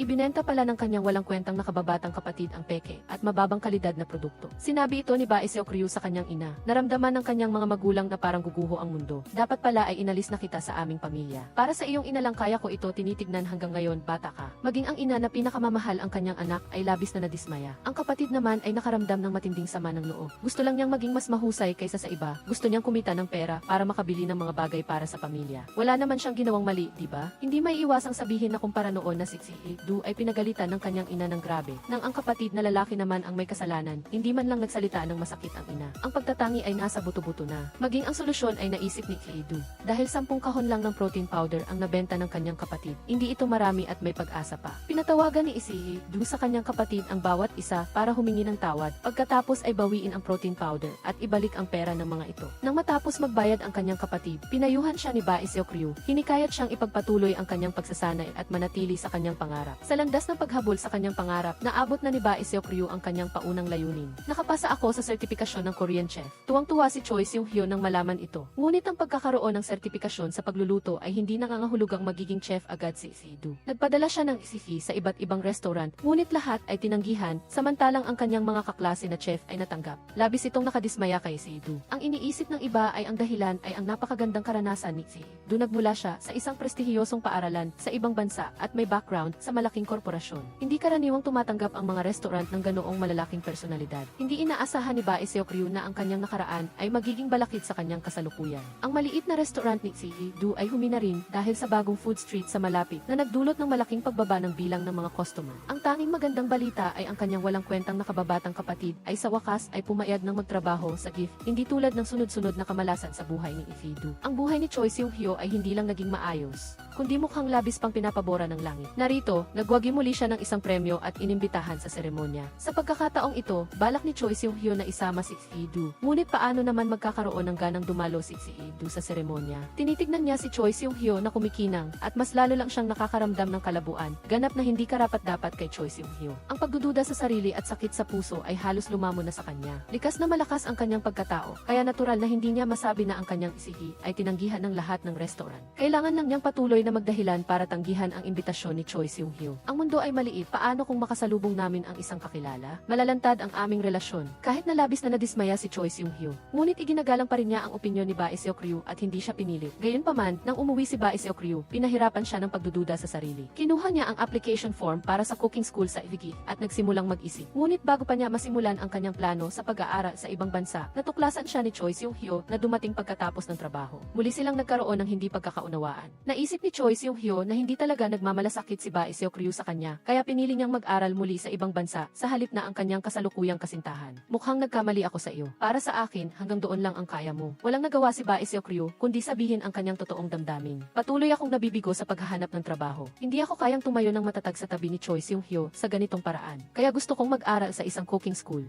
upang makahanap ng trabaho na may magandang reputasyon. Napagtanto ni Choi Seung-hyo na si Bae Seok-ryu ay laging walang kumpiyansa sa sarili. Agad niyang siniguro na kahit hindi makahanap ng trabaho si Bae Seok-ryu, mamahalin pa rin niya ito. Ngunit sa puntong ito, napakalinaw ng isip ni Bae Seok-ryu, hindi ako maaaring mabuhay sa pag-ibig lang. Gusto lang niya ng ilang araw na tahimik na mapag-isa. Wala nang masabi si Choi Seung-hyo. Kahit nalabis niyang namimiss si Bae Seok-ryu, wala siyang magawa kundi maghintay ng may pagtitiis. Isang araw, nang pumunta si Choi Seung-hyo sa construction site upang suriin ang progreso ng trabaho, biglang may nangyari. Labis na nabalisa si Bae Seok-ryu nang matanggap ang balita. Nang tumakbo siya sa ospital at makita na buhay pa si Choi Seung-hyo, kumalma ang kanyang puso. Dapat ay ikaw mismo ang tumawag sa akin. Ngunit na-sprain ang kanyang kamay. Mahal kita. Ang malaking insidenteng ito ang nagpilit kay Bae Seok-ryu na muling pag-isipan ang kanyang problema. Siya ay masyadong sensitibo sa pag-ibig at hindi dapat haluan ng kawalan ng kumpiyansa sa sarili. Nitong mga nakaraang araw, kung hindi niya nakikita si Choi Seung-hyo, lagi siyang hindi mapakali at balisa. Hindi rin siya makakain ng maayos. Nang matanggap niya ang tawag mula sa ospital, labis siyang nagulantang at halos mawalan ng malay. Ngayon lang niya nalaman kung gaano niya kamahal si Choi Seung-hyo. Agad namang niyakap ni Choi Seung-hyo si Bae Seok-ryu para aliwin siya. Gayunpaman, gusto pa rin niyang marinig si Bae Seok-ryu na magsabi ng mahal kita muli. Ngunit minsan na itong sinabi ni Bae Seok-ryu at ayaw na niyang magsalita. Nang masaktan siya, ang unang reaksyon niya ay hindi sakit kundi tuwa dahil sa wakas ay makikita na niya ito ngayon. Paglabas ni Choi Seung-hyo ng ospital, nakita niya ang isang magandang balita sa kanyang telepono para kay Bae Seok-ryu. Pangatlo ka sa contest. Ano? Nanalo ka sa cooking contest. Nagulat si Bae Seok-ryu, hindi naman siya nagparehistro. Lumabas na palihim na ginamit ni Choi Seung-hyo ang pangalan at recipe ni Bae Seok-ryu para sumali sa healthy cooking contest. Ngayon, ang kanyang recipe ay nag-iisang nanalo ng pangatlong premyo. Ito ay isang napakalakas na gamot para kay Bae Seok-ryu na nangangailangan ng pagkilala. Ngunit ang pakiramdam na ito ay parang pinahintulutan siya ng langit na magpatuloy. Ang nangyari ngayon ay nagbigay din kay Choi Seung-hyo ng napakalakas na gamot. Kung nasa puso ni Bae Seok-ryu si Choi Seung-hyo, nasa puso rin ni Choi Seung-hyo si Bae Seok-ryu. Hindi na siya makapaghintay, kahit isang segundo ay hindi na niya mahintay. Magpapakasal na. Kailangan na siyang magpakasal ngayon. Magpapakasal na ako. Ano ang sinasabi mo? Bagamat nagulat ang kasamahan sa biglaang pagnanais ni Choi Seung-hyo na magpakasal, mas nagulat siya na gusto niyang pakasalan ang kanyang kaibigan mula pagkabata. Iminungkahi ng kasamahan na mag-propose siya sa isang ingranding paraan, mas mabuti sa mga lugar na maraming tao, tulad ng isang opera house o baseball field. Maiiyak ang mga babae sa sobrang galak at hindi makakatanggi. Kung gusto mong tanggihan kaagad, gawin mo iyon. Ang trainee naman ay nagbigay din ng kanyang mungkahi. Napakasimple, hindi na kailangan ng ingranding pagtitipon o madla. Mas mainam na humanap ng pribadong lugar para sa inyong dalawa. Maghanda ng singsing at sulat ng pag-ibig, sapat na iyon. Ang mga mungkahing ito na ibinigay ng trainee kay Choi Seung-hyo ay nagpapakita na pinakawalan na niya. Pagkatapos, pakiusap, maging masaya ka, iyon ay sapat na. Sina Choi Seung-hyo at Bae Seok-ryu ay masaya, ngunit ang restaurant ni Bae Seok-ryu ay nananatiling walang tao. Walang ibang pagpipilian, ang ina ni Bae Seok-ryu ay nagpalit ng damit at palihim na pumunta para bumili ng rice cakes mula sa kalabang tindahan. Kilalanin ang iyong sarili at ang iyong kaaway at mananalo ka sa bawat labanan. Kailangan niyang maunawaan muna ang sitwasyon ng kalaban. Pagkatapos kumain ng isa, parehong kumbinsido ang matandang mag-asawa. Talagang masarap ang ginagawa nila, tapos na talaga ang aming restaurant. Samantala, iminungkahi ni Choi Seung-hyo kay Bae Seok-ryu na magpatuloy bilang isang food vlogger sa Korea, mag-shoot ng mga video sa pagluluto at magbahagi ng mga recipe. Wag na, iyon ay dahil hindi nila gaanong naunawaan ang Korean food, kaya nagpapanggap lang akong eksperto. Ngayon sa Korea, iba na. Iniisip ni Choi Seung-hyo na ayos lang. Kaya niyang tulungan si Bae Seok-ryu sa paggawa ng video, ngunit si Bae Seok-ryu ay kinakabahan pa rin sa harap ng kamera. Hindi napigilan ni Choi Seung-hyo na lapitan at aliwin siya. Ang pagkain na niluluto mo ay talagang masarap. Alam ko ito ng higit sa sino man. Para sa mga magulang ni Bae Seok-ryu, ang restaurant ang lahat. Ngunit pagkatapos mag-isip ng mabuti, nagpa siya ang ina ni Bae Seok-ryu. Mahal, isara na natin ang restaurant. Alam niya na ang kanyang asawa ay mahilig sa tula at mahusay sa pagguhiti sa siyang sining na kabataan at kailangan lang niyang maghawak ng kaldero at kawali para mabuhay. Ngayon na ang buhay ng kanilang mga anak ay nasa tamang landas at kung hindi maganda ang negosyo, matatanda na rin sila. Mas mainam nang magretiro at mag-enjoy. Agad na nasasabik na sinabi ng tatay ni Bae Seok-ryu na pagkatapos nilang magretiro, maaari silang maglakbay ng magkasama. Sa pagkakataong ito, tiyak na si sisikapin niyang matutunan ng mabuti ang fotografiya para makakuha ng mas magandang larawan para sa kanyang asawa. Ang matatanda ay gustong magretiro, habang si Bae Seok-ryu na nasa kanyang prime ay kailangang magsikap. Gayunpaman, pagkatapos niyang magsikap sa loob ng kalahating araw sa paggawa ng video, wala namang nanonood. Nalulungkot si Bae Seok-ryu dahil dito. Sa sandaling iyon, inanyayahan siya ni Choi Seung-hyo na lumabas para sa isang date. Hindi niya alam na si Choi Seung-hyo ay naghanda ng mabuti para mag-propose ngayong araw. Ngunit gusto ng kapalaran na paglaruan siya at sunod-sunod siyang nabigo ng 7 beses. Una, nawalan sila ng tubig sa bahay. Walang magawa, ginamit niya ang lumang uri ng plansa para plansahin ang kanyang damit at resulta, nasunog niya ang shirt. Sinikap niyang makahanap ng isang disenteng damit. Naghanda siya ng kotse na may bulaklak para lumabas, ngunit habang binabagtas ang daan patungo sa restaurant kasama si Bae Seok-ryu, nasira ang kotse. Napilitan siyang hilahin ang kotse para ipaayos at ang mga bulaklak na inihanda niya sa trunk ay nasira. Sa wakas, nang makarating siya sa restaurant na may reservation, nakatanggap ng tawag ang may-ari na nanganganak na ang kanyang asawa isang bagong panganak. Kailangan niyang pumunta sa ospital. Sa kabutihang palad, inihanda na niya ang proposal cake at iniwan ito sa kusina sa likod para kukunin na lang ni Choi Seung-hyo. Ngunit mas nag-iingat siya, mas nagkakamali siya. Habang dala ang cake, muntik na siyang madulas at mahulog, kaya nabagsak ang cake. Ang kanyang plano ng 7 proposal ay lubhang nabigo. At ang ina ni Choi Seung-hyo ay gustong imbitahin ang ina ni Bae Seok-ryu. Kasama ang kanilang mga sasakyan at matatalik na kaibigan. Lumabas sila, ngunit ang restaurant ng pamilya ni Bae Seok-ryu ay malapit ng magsara. Walang kita, paano maglalakbay ang ina ni Bae Seok-ryu? Napansin ng ina ni Choi Seung-hyo ang pagkabalisa ng kanyang kaibigan at nag-alok na tumulong. Kung pera ang problema, babayaran ko ang share mo. Ngunit ito ay nakaapekto sa pagpapahalaga sa sarili ng ina ni Bae Seok-ryu. Inisip niyang tinutulungan siya ng kanyang kaibigan, gayong walang sinuman ang nag-iisip ng ganoon at binabaan niya ang kanyang sarili. Iyon ay inferiority complex. Nagsumpaan ang dalawa na puputulin ang kanilang pagkakaibigan.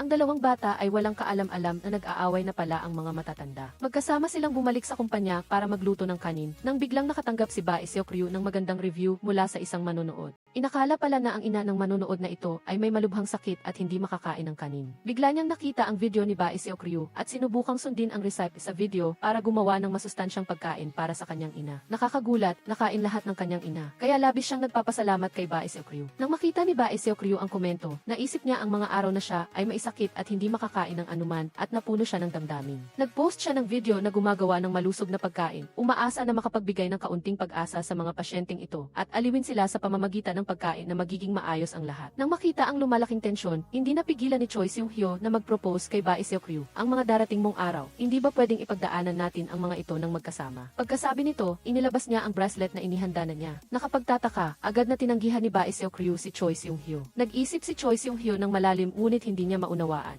Kaya, bakit tinanggihan ni Bae Seok-ryu ang kanyang proposal? Ang mga ina ng magkabilang panig ay nag-away hanggang sa hindi na sila magtinginan. Sa tuwing may libreng oras sila, umuupo sila sa bahay at nagmumura sa isa't isa. Ngunit ang dalawang ama ay palihim na nagpapanatili ng kontak, magkasamang nag-iisip ng paraan upang pagkasunduin ang dalawang ina. Bagamat wala pa silang naiisip na paraan, lasing na sila. Kaya't kinagabihan, parehong nakatanggap ng tawag ang dalawang asawa na sunduin sila. Nang makita ito, nagalit ang ina ni Bae Seok-ryu. Samantala, labis din ang pagkalungkot ni Choi Seung-hyo. Uminom siya ng labis kaya naging lasing siya at hiniling kay Bae Seok-ryu na sunduin siya. Bakit mo ako tinanggihan? Akala ni Bae Seok-ryu na lasing lang siya, kaya matyaga siyang naghintay. Ngunit nagulat siya na kahit gising na, sinabi pa rin niya, bakit mo tinanggihan ang proposal ko? Napilitan si Bae Seok-ryu na sabihin ang kanyang damdamin. Kahit mukha akong maayos ngayon, ang cancer ay maaaring maging malignant anumang oras. Pagkatapos marinig iyon, hindi pinansin ni Choi Seung-hyo, kahit isang araw lang ako mabuhay, hindi ko kayang wala ka. Sa wakas ay nakaramdam ng ginhawa si Bae Seok-ryu at tinanggap ang proposal ni Choi Seung-hyo. Ngunit pagkatapos noon, nakita niya ang mga magulang ng magkabilang pamilya na nakatingin sa kanila ng may pagtataka. Talagang tapos na tayo. Habang hindi alam ni Bae Seok-ryu kung paano ipapaliwanag, nauna na si Choi Seung-hyo ng isang hakbang. Agaran niyang inamin na nagde-date sila. Pagkasabi nito, nagulat ang kanilang mga magulang at hindi makapaniwala. Galit na bumulalas ng salitang Pranses ang ina ni Choi Seung-hyo at inutusan ang kanyang anak na umuwi para pagbayaran ang ginawa nito. Hindi rin makapagsalita ang ina ni Bae Seok-ryu at hinila ang kanyang anak. Pinaghiwalay ng kanilang mga magulang ang kawawang magkasintahan. Pagdating ng bahay, tapat na sinabi ni Bae Seok-ryu na matagal na silang nagde-date ni Choi Seung-hyo at plano pa nga nilang magpakasal. Galit na galit ang ina ni Bae Seok-ryu at matigas na tumanggi na magkasama sila. Bagamat mabait si Choi Seung-hyo sa lahat ng aspeto at magkakilala ang dalawang pamilya, dahil sa sobrang pagiging pamilyar, natatakot siyang pagkatapos nilang magpakasal. Gagamitin ng ina ni Choi Seung-hyo ang sakit na cancer sa tiyan at ang hiwalayan ni Bae Seok-ryu para saktan siya. Kinabahan talaga ang ina ni Choi Seung-hyo tungkol sa kondisyon ni Bae Seok-ryu. Tinanong niya ang kanyang asawang doktor tungkol sa survival rate ng mga pasyenteng may stomach cancer. Ngunit agad niya itong pinutol, ayaw niyang marinig ang eksaktong oras. Kinagabihan, hindi inalintana ni Choi Seung-hyo ang kanyang sugat sa kamay at lihim na umakyat sa silid ni Bae Seok-ryu. Niyakap niya ng mahigpit ang kanyang minamahal. Dahil natuklasan na ang kanilang pag-ibig, hindi na kailangan pang itago ng dalawa. Isinuot ni Choi Seung-hyo ang bracelet kay Bae Seok-ryu, lumuhod sa isang tuhod at nagpropose sa kanya. Napuno ng kaligayahan ang mga mata ni Bae Seok-ryu at tumango siya bilang pagtanggap. Ang magkasintahan ay hindi naapektuhan ng kanilang mga magulang. Masaya silang nagtatrabaho ng magkasama, nagbibiruan at naglalaro na lubos na kinainggitan ng kanilang mga kasamahan. Kinabukasan, dumating ang tatay ni Bae Seok-ryu sa restaurant. Nanlumo siyang tinitigan ang pamilyar na ayos, pagkatapos ay idinikit ang karatula na magsasara ang restaurant sa loob ng ilang araw. May bagong bukas na restaurant sa malapit, mas masarap ang lasa nito at inagaw ang mga customer ng tatay ni Bae Seok-ryu. Hindi na kayang magpatuloy ng tatay ni Bae Seok-ryu, kaya nagpasya siyang isara ito. Samantala, galit pa rin ang ina ni Bae Seok-ryu sa ina ni Choi Seung-hyo. Sa tuwing nakikita niya ito, tumatayo siya at umaalis, at bago umalis ay hindi niya nakakalimutang kutyain ang ina ni Choi Seung-hyo. Nagalit din ang ina ni Choi Seung-hyo, ngunit nang malaman niyang magsasara na ang restaurant ni Bae Seok-ryu, hindi niya maiwasang mag-alala para sa kanyang matalik na kaibigan. Kinagabihan, nagtipon ang buong pamilya ni Bae Seok-ryu. Ipinahayag ng tatay ni Bae Seok-ryu na isasara niya ang restaurant at maghahanda na siyang magretiro. Nag-alala si Bae Seok-ryu na bigla na lang isasara ng kanyang tatay ang restaurant. Kaya ang dahilan ay may tinatago sila. Sinabi ng tatay ni Bae Seok-ryu sa kanyang anak na huwag mag-alala, gusto lang niyang magretiro. Nakaramdam ng ginhawa si Bae Seok-ryu at mumiti ng masaya sa kanyang tatay. Ikinuwento ni Bae Seok-ryu sa kanyang matalik na kaibigan ang tungkol sa pagkadiskubre ng kanyang mga magulang sa kanilang relasyon. Kalmado namang inaliw ni Jeong Muyum si Bae Seok-ryu ng ilang salita. Nagmamadali siyang nagbihis at nag-ayos para sa isang date kasama ang reporter. Ngunit paglabas niya ng pinto, nakatanggap ng tawag ang reporter mula kay Choi Seung-hyo na nag-aanyaya sa kanya na tumulong sa pag-aayos ng lumang bahay ng matandang babae sa malapit. Dati, madalas na tinutulungan ni na Choi Seung-hyo at ng reporter ang matandang babae sa pagtulak ng kanyang kariton habang nangungulekta ng basura. Napansin nilang nakatira ang matandang babae sa isang masikip na lugar ng reformang pabahay at gusto nilang gumawa ng isang bagay para sa kanya. Matapos makumpleto ang plano ng disenyo,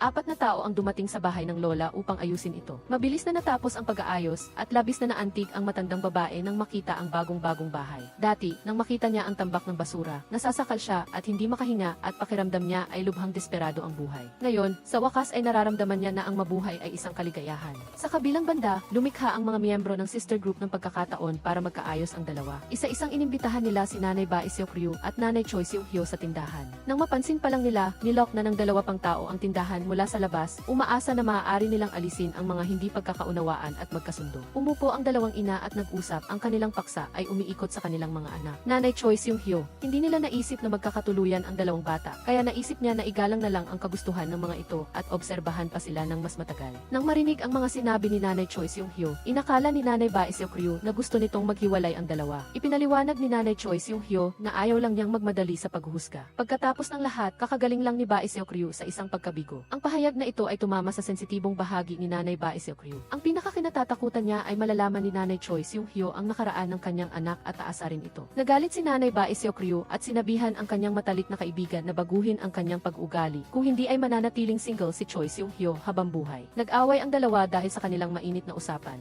Puno ng tinapong katas ng ubas ang kanilang katawan at bigo ang planong magkaayos. Kinabukasan, si Nanay Bae Seok-ryu ay lumabas at narinig ang paghuhusga ng mga kapitbahay na sinasabing ang teokbokki ng Tatay Bae Seok-ryu ay napakahirap lunukin kahit langaw ay umiiwas at ngayon. Ang pamilya ay mayroon lamang isang anak na babae na walang trabaho at sarado pa ang kainan ng asawa na talagang kaawa-awa. Galit na galit si Nanay Bae Seok-ryu at lumaban, ngunit naitulak siya sa lupa. Tamang-tama, dumaan si Nanay Choi Seung-hyo. Ibinato niya ang kanyang bag at ang diwa ng pakikipaglaban ng dalawang ina ay na-activate. 2 laban sa 3, sa huli ay napunta sila sa istasyon ng pulisya para magkape. Tumakbo din ang dalawang ama sa istasyon ng pulisya. Amoy alak na amoy alak dahil kakalabas lang nila mula sa isang lihim na pagtatagpo. Ang mga asawa ay nagsisimula ng isang digmaang walang usok. Ang dalawa ay naiipit sa gitna at labis na nahihirapan. Sa isang sulyap lang ni Tatay Choi Seung-hyo, agad na naintindihan ni Tatay Bae Seok-ryu at kinuha ang alak. Nais niyang umupo sa isang komportableng kapaligiran at ipagpatuloy ang pagpaplano kasama si Tatay Choi Seung-hyo. Pagkatapos, dumating din ang magkasintahan na nag-aalala na masugatan ang dalawang ina. Sa bilang, mahina ang posisyon ng dalawa, ngunit sa kakayahang lumaban, mas malubha ang pinsala ng mga kapitbahay. Sa huli, pinili nilang makipagkasundo at ilabas ang mga ina mula sa istasyon ng pulisya. Tunay nga, ang pagkakaibigan ng mga kababaihan ay kailangang mayroong konting away. Naalala ni Nanay Choi Seung-hyo noong bata pa siya, ninakawan siya ng masasamang tao at si Nanay Bae Seok-ryu ang nagligtas sa kanya. Naalala ng dalawa ang kanilang nakaraan na may tawanan at kwentuhan.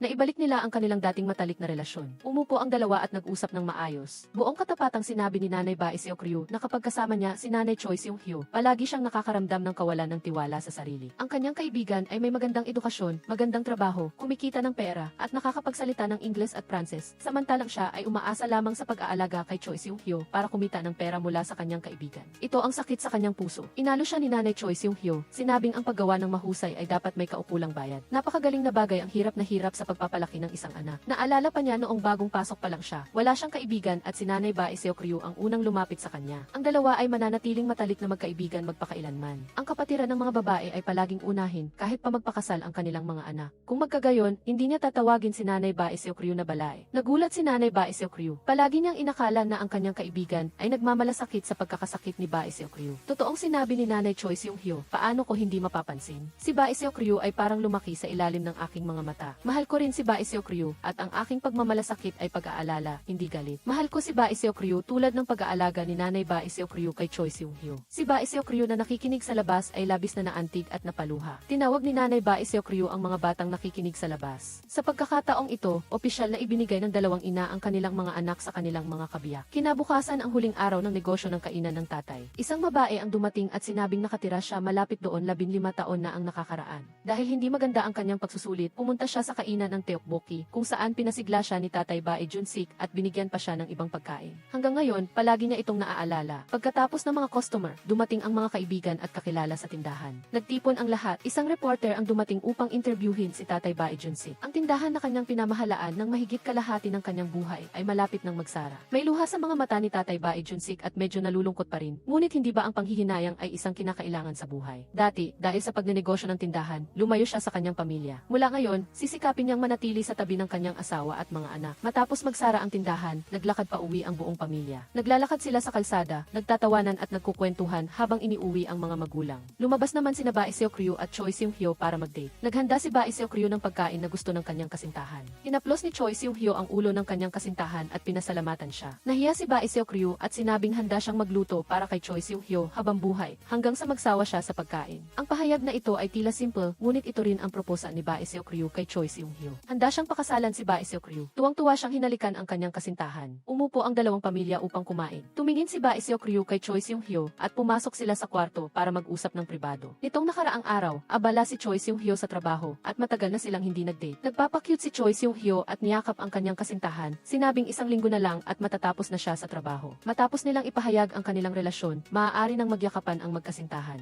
Sa kalsada ng walang takot, magkahawak kamay silang naglalakad. Karaniwan, sa kanilang libreng oras, sinasagot ni Bai Seokryu ang mga komento ng mga tagahanga. Si Choi Seung-hyo, na nakatira sa tapat, ay maaaring tawagin si Bai Seokryu sa bintana. Nag-date ang dalawa at pagkakita pa lang kay Choi Seung-hyo, sumugod agad si Bai Seokryu sa kanyang mga bisi. Magkahawak kamay silang naglalakad sa kapitbahayan. Ang subdistrito na ito ay puno ng alaala ng dalawa. Noong bata pa sila, magkahawak kamay silang naglalaro sa eskinita na ito. Noong high school, tatawagin ni Bai Seokryu si Choi Seung-hyo na isang pasaway na sanggol na gustong magkaraoke at gumawa ng ingay sa buong kalye. Saan man sila magpunta, mayroon silang mga alaala doon. Dumaan sila sa dating kainan ng tatay, tapos na ang pagre-renovate ng tindahan. Hinila siya ni Choi Seung-hyo sa loob ng tindahan para tumingin. Gusto ni Bai Seokryu ang kusina ng tindahan na maganda at mainit. Ibinunyag ni Choi Seung-hyo na ito ang tindahan ni Bai Seokryu. Hindi pa nagtatagal, nagpunta ang tatay ni Bai Seokryu sa kumpanya ni Choi Seung-hyo upang hilingin na ayusin niya ang tindahan. Nais niyang iwan ang tindahan para sa kanya. Bago matapos ang pag-aayos, hilingin na panatilihin ni Choi Seung-hyo itong sikreto upang sorpresahin si Bai Seokryu. Walang sinabi si Choi Seung-hyo. Nagpinta siya ng isang serye ng mga draft ng disenyo at pagkatapos ay nagsimulang magtayo sa isang tablet. Ito ang ginagawa niya nitong mga nakaraang araw. Ang tindahan na ito ay naglalaman ng pagmamahal ng tatay at ni Choi Seung-hyo. Sila ang dalawang lalaki na pinakamamahal si Bai Seokryu sa mundo. Masayang-masaya si Bai Seokryu at naiyak. Niyakap ni Choi Seung-hyo ang kanyang kasintahan mula sa likuran. Sa hinaharap, siya mismo ang tutulong kay Bai Seokryu. Lumilikha siya ng sarili niyang espasyo. Malapit nang magbukas ang tindahan at pinangalanan ito ni Bai Seokryu na Rainbow Kitchen. Kumpleto na ang mga mesa, upuan, kagamitan sa kusina at mga kagamitan sa pagkain sa tindahan. Nasa countdown na para sa pagbubukas. Tuwing may libreng oras, dinadalaw ng mga magulang ang tindahan para tingnan ito. Bilang isang bihasa, pinayuhan ng tatay si Bai Seokryu na huwag masyadong magsikap, sapat na ang tamasahin ang proseso. Gusto ni Bai Seokryu na maging konsultant ng tindahan ang kanyang tatay. May karanasan ang tatay at makapagbibigay ng maraming kapakipakinabang na pagpapabuti. Pagkatapos, nagbukas din si Bai Seokryu ng FB para sa tindahan upang makatanggap ng mga order mula sa labas. Sa oras na ito, labis na nagpapasalamat si Bai Seokryu sa mga landas na tinahak niya sa nakaraan. Ang bawat karanasan ay humubog sa sa kanya kung sino siya ngayon. Halos tapos na ang usapin sa tindahan. Sinimulan na ng mga magulang ang pagpaplano para sa kasal ng dalawa. Ipinahayag ni Nanay Choi Seung-hyo na hindi niya kailangan ang dowry at hindi rin siya magiging masamang biyenan basta maging maayos ang buhay ng mga bata. Tungkol naman sa oras ng kasal, magkasalungat ang opinyon ng dalawang ina. Gusto ni Nanay Choi Seung-hyo na gawin ito ngayong taon, habang iminungkahi ni Nanay Bae Seok-ryu na hintayin ang susunod na tagsibol. Kahit nagtatalo sila, nananatili silang magandang magkaibigan. Matututo si Nanay Choi Seung-hyo magluto kay Nanay Bae Seok-ryu at baliktad, gusto ni Nanay Bae Seok-ryu na turuan siya nito ng Ingles. Umaasa rin siya na balang araw ay makapaglakbay siya sa ibang bansa at makagamit ng Ingles sa pag-order ng pagkain at pakikipag-usap. Bilang magandang magkaibigan na magkatugma ang isip, tinuturuan nila ang isa't isa. Una, tinuruan ni Nanay Bae Seok-ryu ang kanyang balain na magluto. Tungkol dito, baguhan si Nanay Choi Seung-hyo, hindi niya alam kung paano gumamit ng rice cooker at napakabagal maghiwa ng gulay. Susunod ay ang klase sa Ingles. Nagpalit ng tungkulin ang dalawang ina. Si Nanay Bae Seok-ryu ay parang bata na bagong natututo magsalita at patuloy na tinatama ni Nanay Choi Seung-hyo ang kanyang pagbigkas. Sa isang iglap, dumating ang araw na susubukan ni Bae Seok-ryu ang kanyang wedding dress. Lumingon si Choi Seung-hyo at nakita ang kanyang nobya. Hindi siya makahanap ng salita para ilarawan ang kagandahan ni Bae Seok-ryu. Ipinarating ni Bae Seok-ryu ang kanyang iniisip. Gusto niyang maghintay ng isang taon bago magpakasal. Sa panahong ito, gusto niyang ibuhos ang lahat ng kanyang lakas sa pagpapaunlad ng kanyang karera bago niya lubusang tamasahin ang matamis na panahon ng pag-ibig. Palaging sumasang-ayon si Choi Seung-hyo kay Bae Seok-ryu ng walang kondisyon. Tungkol sa pagsusuot ng wedding dress, agad na nagkaroon ng ideya si Bae Seok-ryu na magdaos ng kasal para sa mga magulang ni Choi Seung-hyo. Sa sandaling isinuot ng asawa ang wedding dress, hindi maalis ni Tatay Choi Seung-hyo ang kanyang tingin, blanko ang kanyang isip. Hawak ni Nanay Choi Seung-hyo ang mga lily of the valley at nagpa-picture ng kasal kasama ang kanyang asawa. Ang ibig sabihin ng lily of the valley ay kaligayahan, tulad ng mga magulang ni Choi Seung-hyo. Matapos ang maraming hindi pagkakaunawaan, muli silang naghawak kamay at sumulong. Pinagrap salamat ni Choi Seung-hyo ang pagiging maingat ni Bae Seok-ryu na tumulong sa kanya na magkaroon muli ng family photo. 35 taon na ang nakakaraan, siya ay isang masunuring anak ng kanyang ina. Mula ngayon, gusto niyang baguhin ang kanyang pagkakakilanlan at maging lalaki ni Bae Seok-ryu. Niyakap ni Bae Seok-ryu ang lig ni Choi Seung-hyo. Aayusin niya rin si Choi Seung-hyo ng buong puso. Nangako ang dalawa na pagkatapos ng 35 taon, kukuha rin sila ng masayang wedding photo, tulad ng kanilang mga magulang. Sa isang iglap, lumipas ang 10 buwan. Nagpatuloy sina Nanay Bae Seok-ryu at Nanay Choi Seung-hyo sa kanilang oral sparring journal. Ngunit sa pagkakataong ito ay iba. Si Nanay Bae Seok-ryu ay patuloy na tinatawagan si Choi Seung-hyo na nagsasabing ang kanyang karera ay puno ng pangako at ipinagmamalaki pa niya ang scarf na ibinigay ng kanyang manugang. Samantala, pinuri ni Nanay Choi Seung-hyo si Bae Seok-ryu, sinabing sa loob lamang ng 6 na buwan mula nang buksan ang kanyang tindahan, ito ay naging isang sikat na kainan at rated pa ng mga customer bilang isang kainan na mabuti sa kalusugan. Pagkatapos magsalita, itinuro pa niya ang lipstick sa kanyang labi, sinabing regalo iyon ng kanyang manugang. Tungkol kay Bae Seok-ryu, nasiyahan siya sa proseso ng pagluluto. Kapag tapos ng kumain ang mga customer, binibigyan pa niya sila ng recipe ng pagkain sa araw na iyon. Buong puso niyang gustong magbigay ng masustansyang pagkain sa mga customer. Karaniwan, nagpo-post din siya ng mga video ng pagluluto online at hindi siya nag-aalala tungkol sa paglalantad ng mga recipe. Sa ilalim ng video na kinuna ni Bae Seok-ryu, mayroong isang komento mula sa isang taon na ang nakakaraan. Gustong-gusto ng isang tagahanga ang kanyang recipe at nais na matikman ang lasa nito. Ngunit dahil siya ay sumasailalim sa paggamot, hindi niya kayang gawin ang masarap na pagkain. Kamakailan, nagdagdag muli ng komento ang tagahanga na ito. Natapos na niya ang kanyang paggamot at narito na upang tikman ang lasa ng pagkain. Mula sa pagkain, naramdaman niya ang init at paghihikayat ni Bae Seok-ryu at nakatanggap pa siya ng recipe na ibinigay ni Bae Seok-ryu. Samantala, si Choi Seung-hyo ay abala araw-araw sa pagdidisenyo ng bago nilang bahay ni Bae Seok-ryu at siya ay nagmamadali. Gusto lang niyang madala agad si Bae Seok-ryu sa altar. Ang kanyang kasama, na isang bihasa, ay binati siya sa pagpasok sa impyerno ng kasal. Itinuro ni Choi Seung-hyo na ang pamumuhay kasama si Bae Seok-ryu ay parang paraiso sa lupa. Nagkasundo ang dalawa na magkita, ngunit naantala si Bae Seok-ryu ng halos 1 oras dahil sa trabaho. Nagtatampo si Choi Seung-hyo at sumimangot. Naisip ni Bae Seok-ryu na nagbago na si Choi Seung-hyo. Dati, siguradong sasabihin ni Choi Seung-hyo sa kanya na dahan-dahan lang at hindi siya magagalit. Sumagot si Choi Seung-hyo na si Bae Seok-ryu ang nagbago dahil hindi niya naalala ang kanilang date kaya siya nahuli. Ngayon ang araw ng kanilang pagpupulong sa kontratista na tutulong sa kanila sa paggawa ng kanilang bagong bahay. Nagpakita ng pagkabata si Choi Seung-hyo at si Bae Seok-ryu naman ay nawawalan na rin ng pasensya at ayaw nang makipagtalo pa. Nilatag ng dalawa ang 3 patakaran. Kailangang maghawak kamay habang nag-aaway at sa dulo ng bawat pangusap ay kailangang dagdagan ng salitang ipag-ibig you. Sinubukan nilang mag-away ng ilang beses ayon sa mga patakaran at agad na nawala ang kanilang galit. Masayang pumunta ang mag-asawa upang makipagkita sa kontratista na magtatayo ng kanilang pinagsamang tahanan ng pag-ibig. Dito nagtatapos ang pelikula ngayon. Pindutin ang like, mag-iwan ng komento at sundan ang channel ng review ng pelikula. Araw-araw, mag-check-in sa tamang oras sa buong araw at laging nakangiti. Paalam!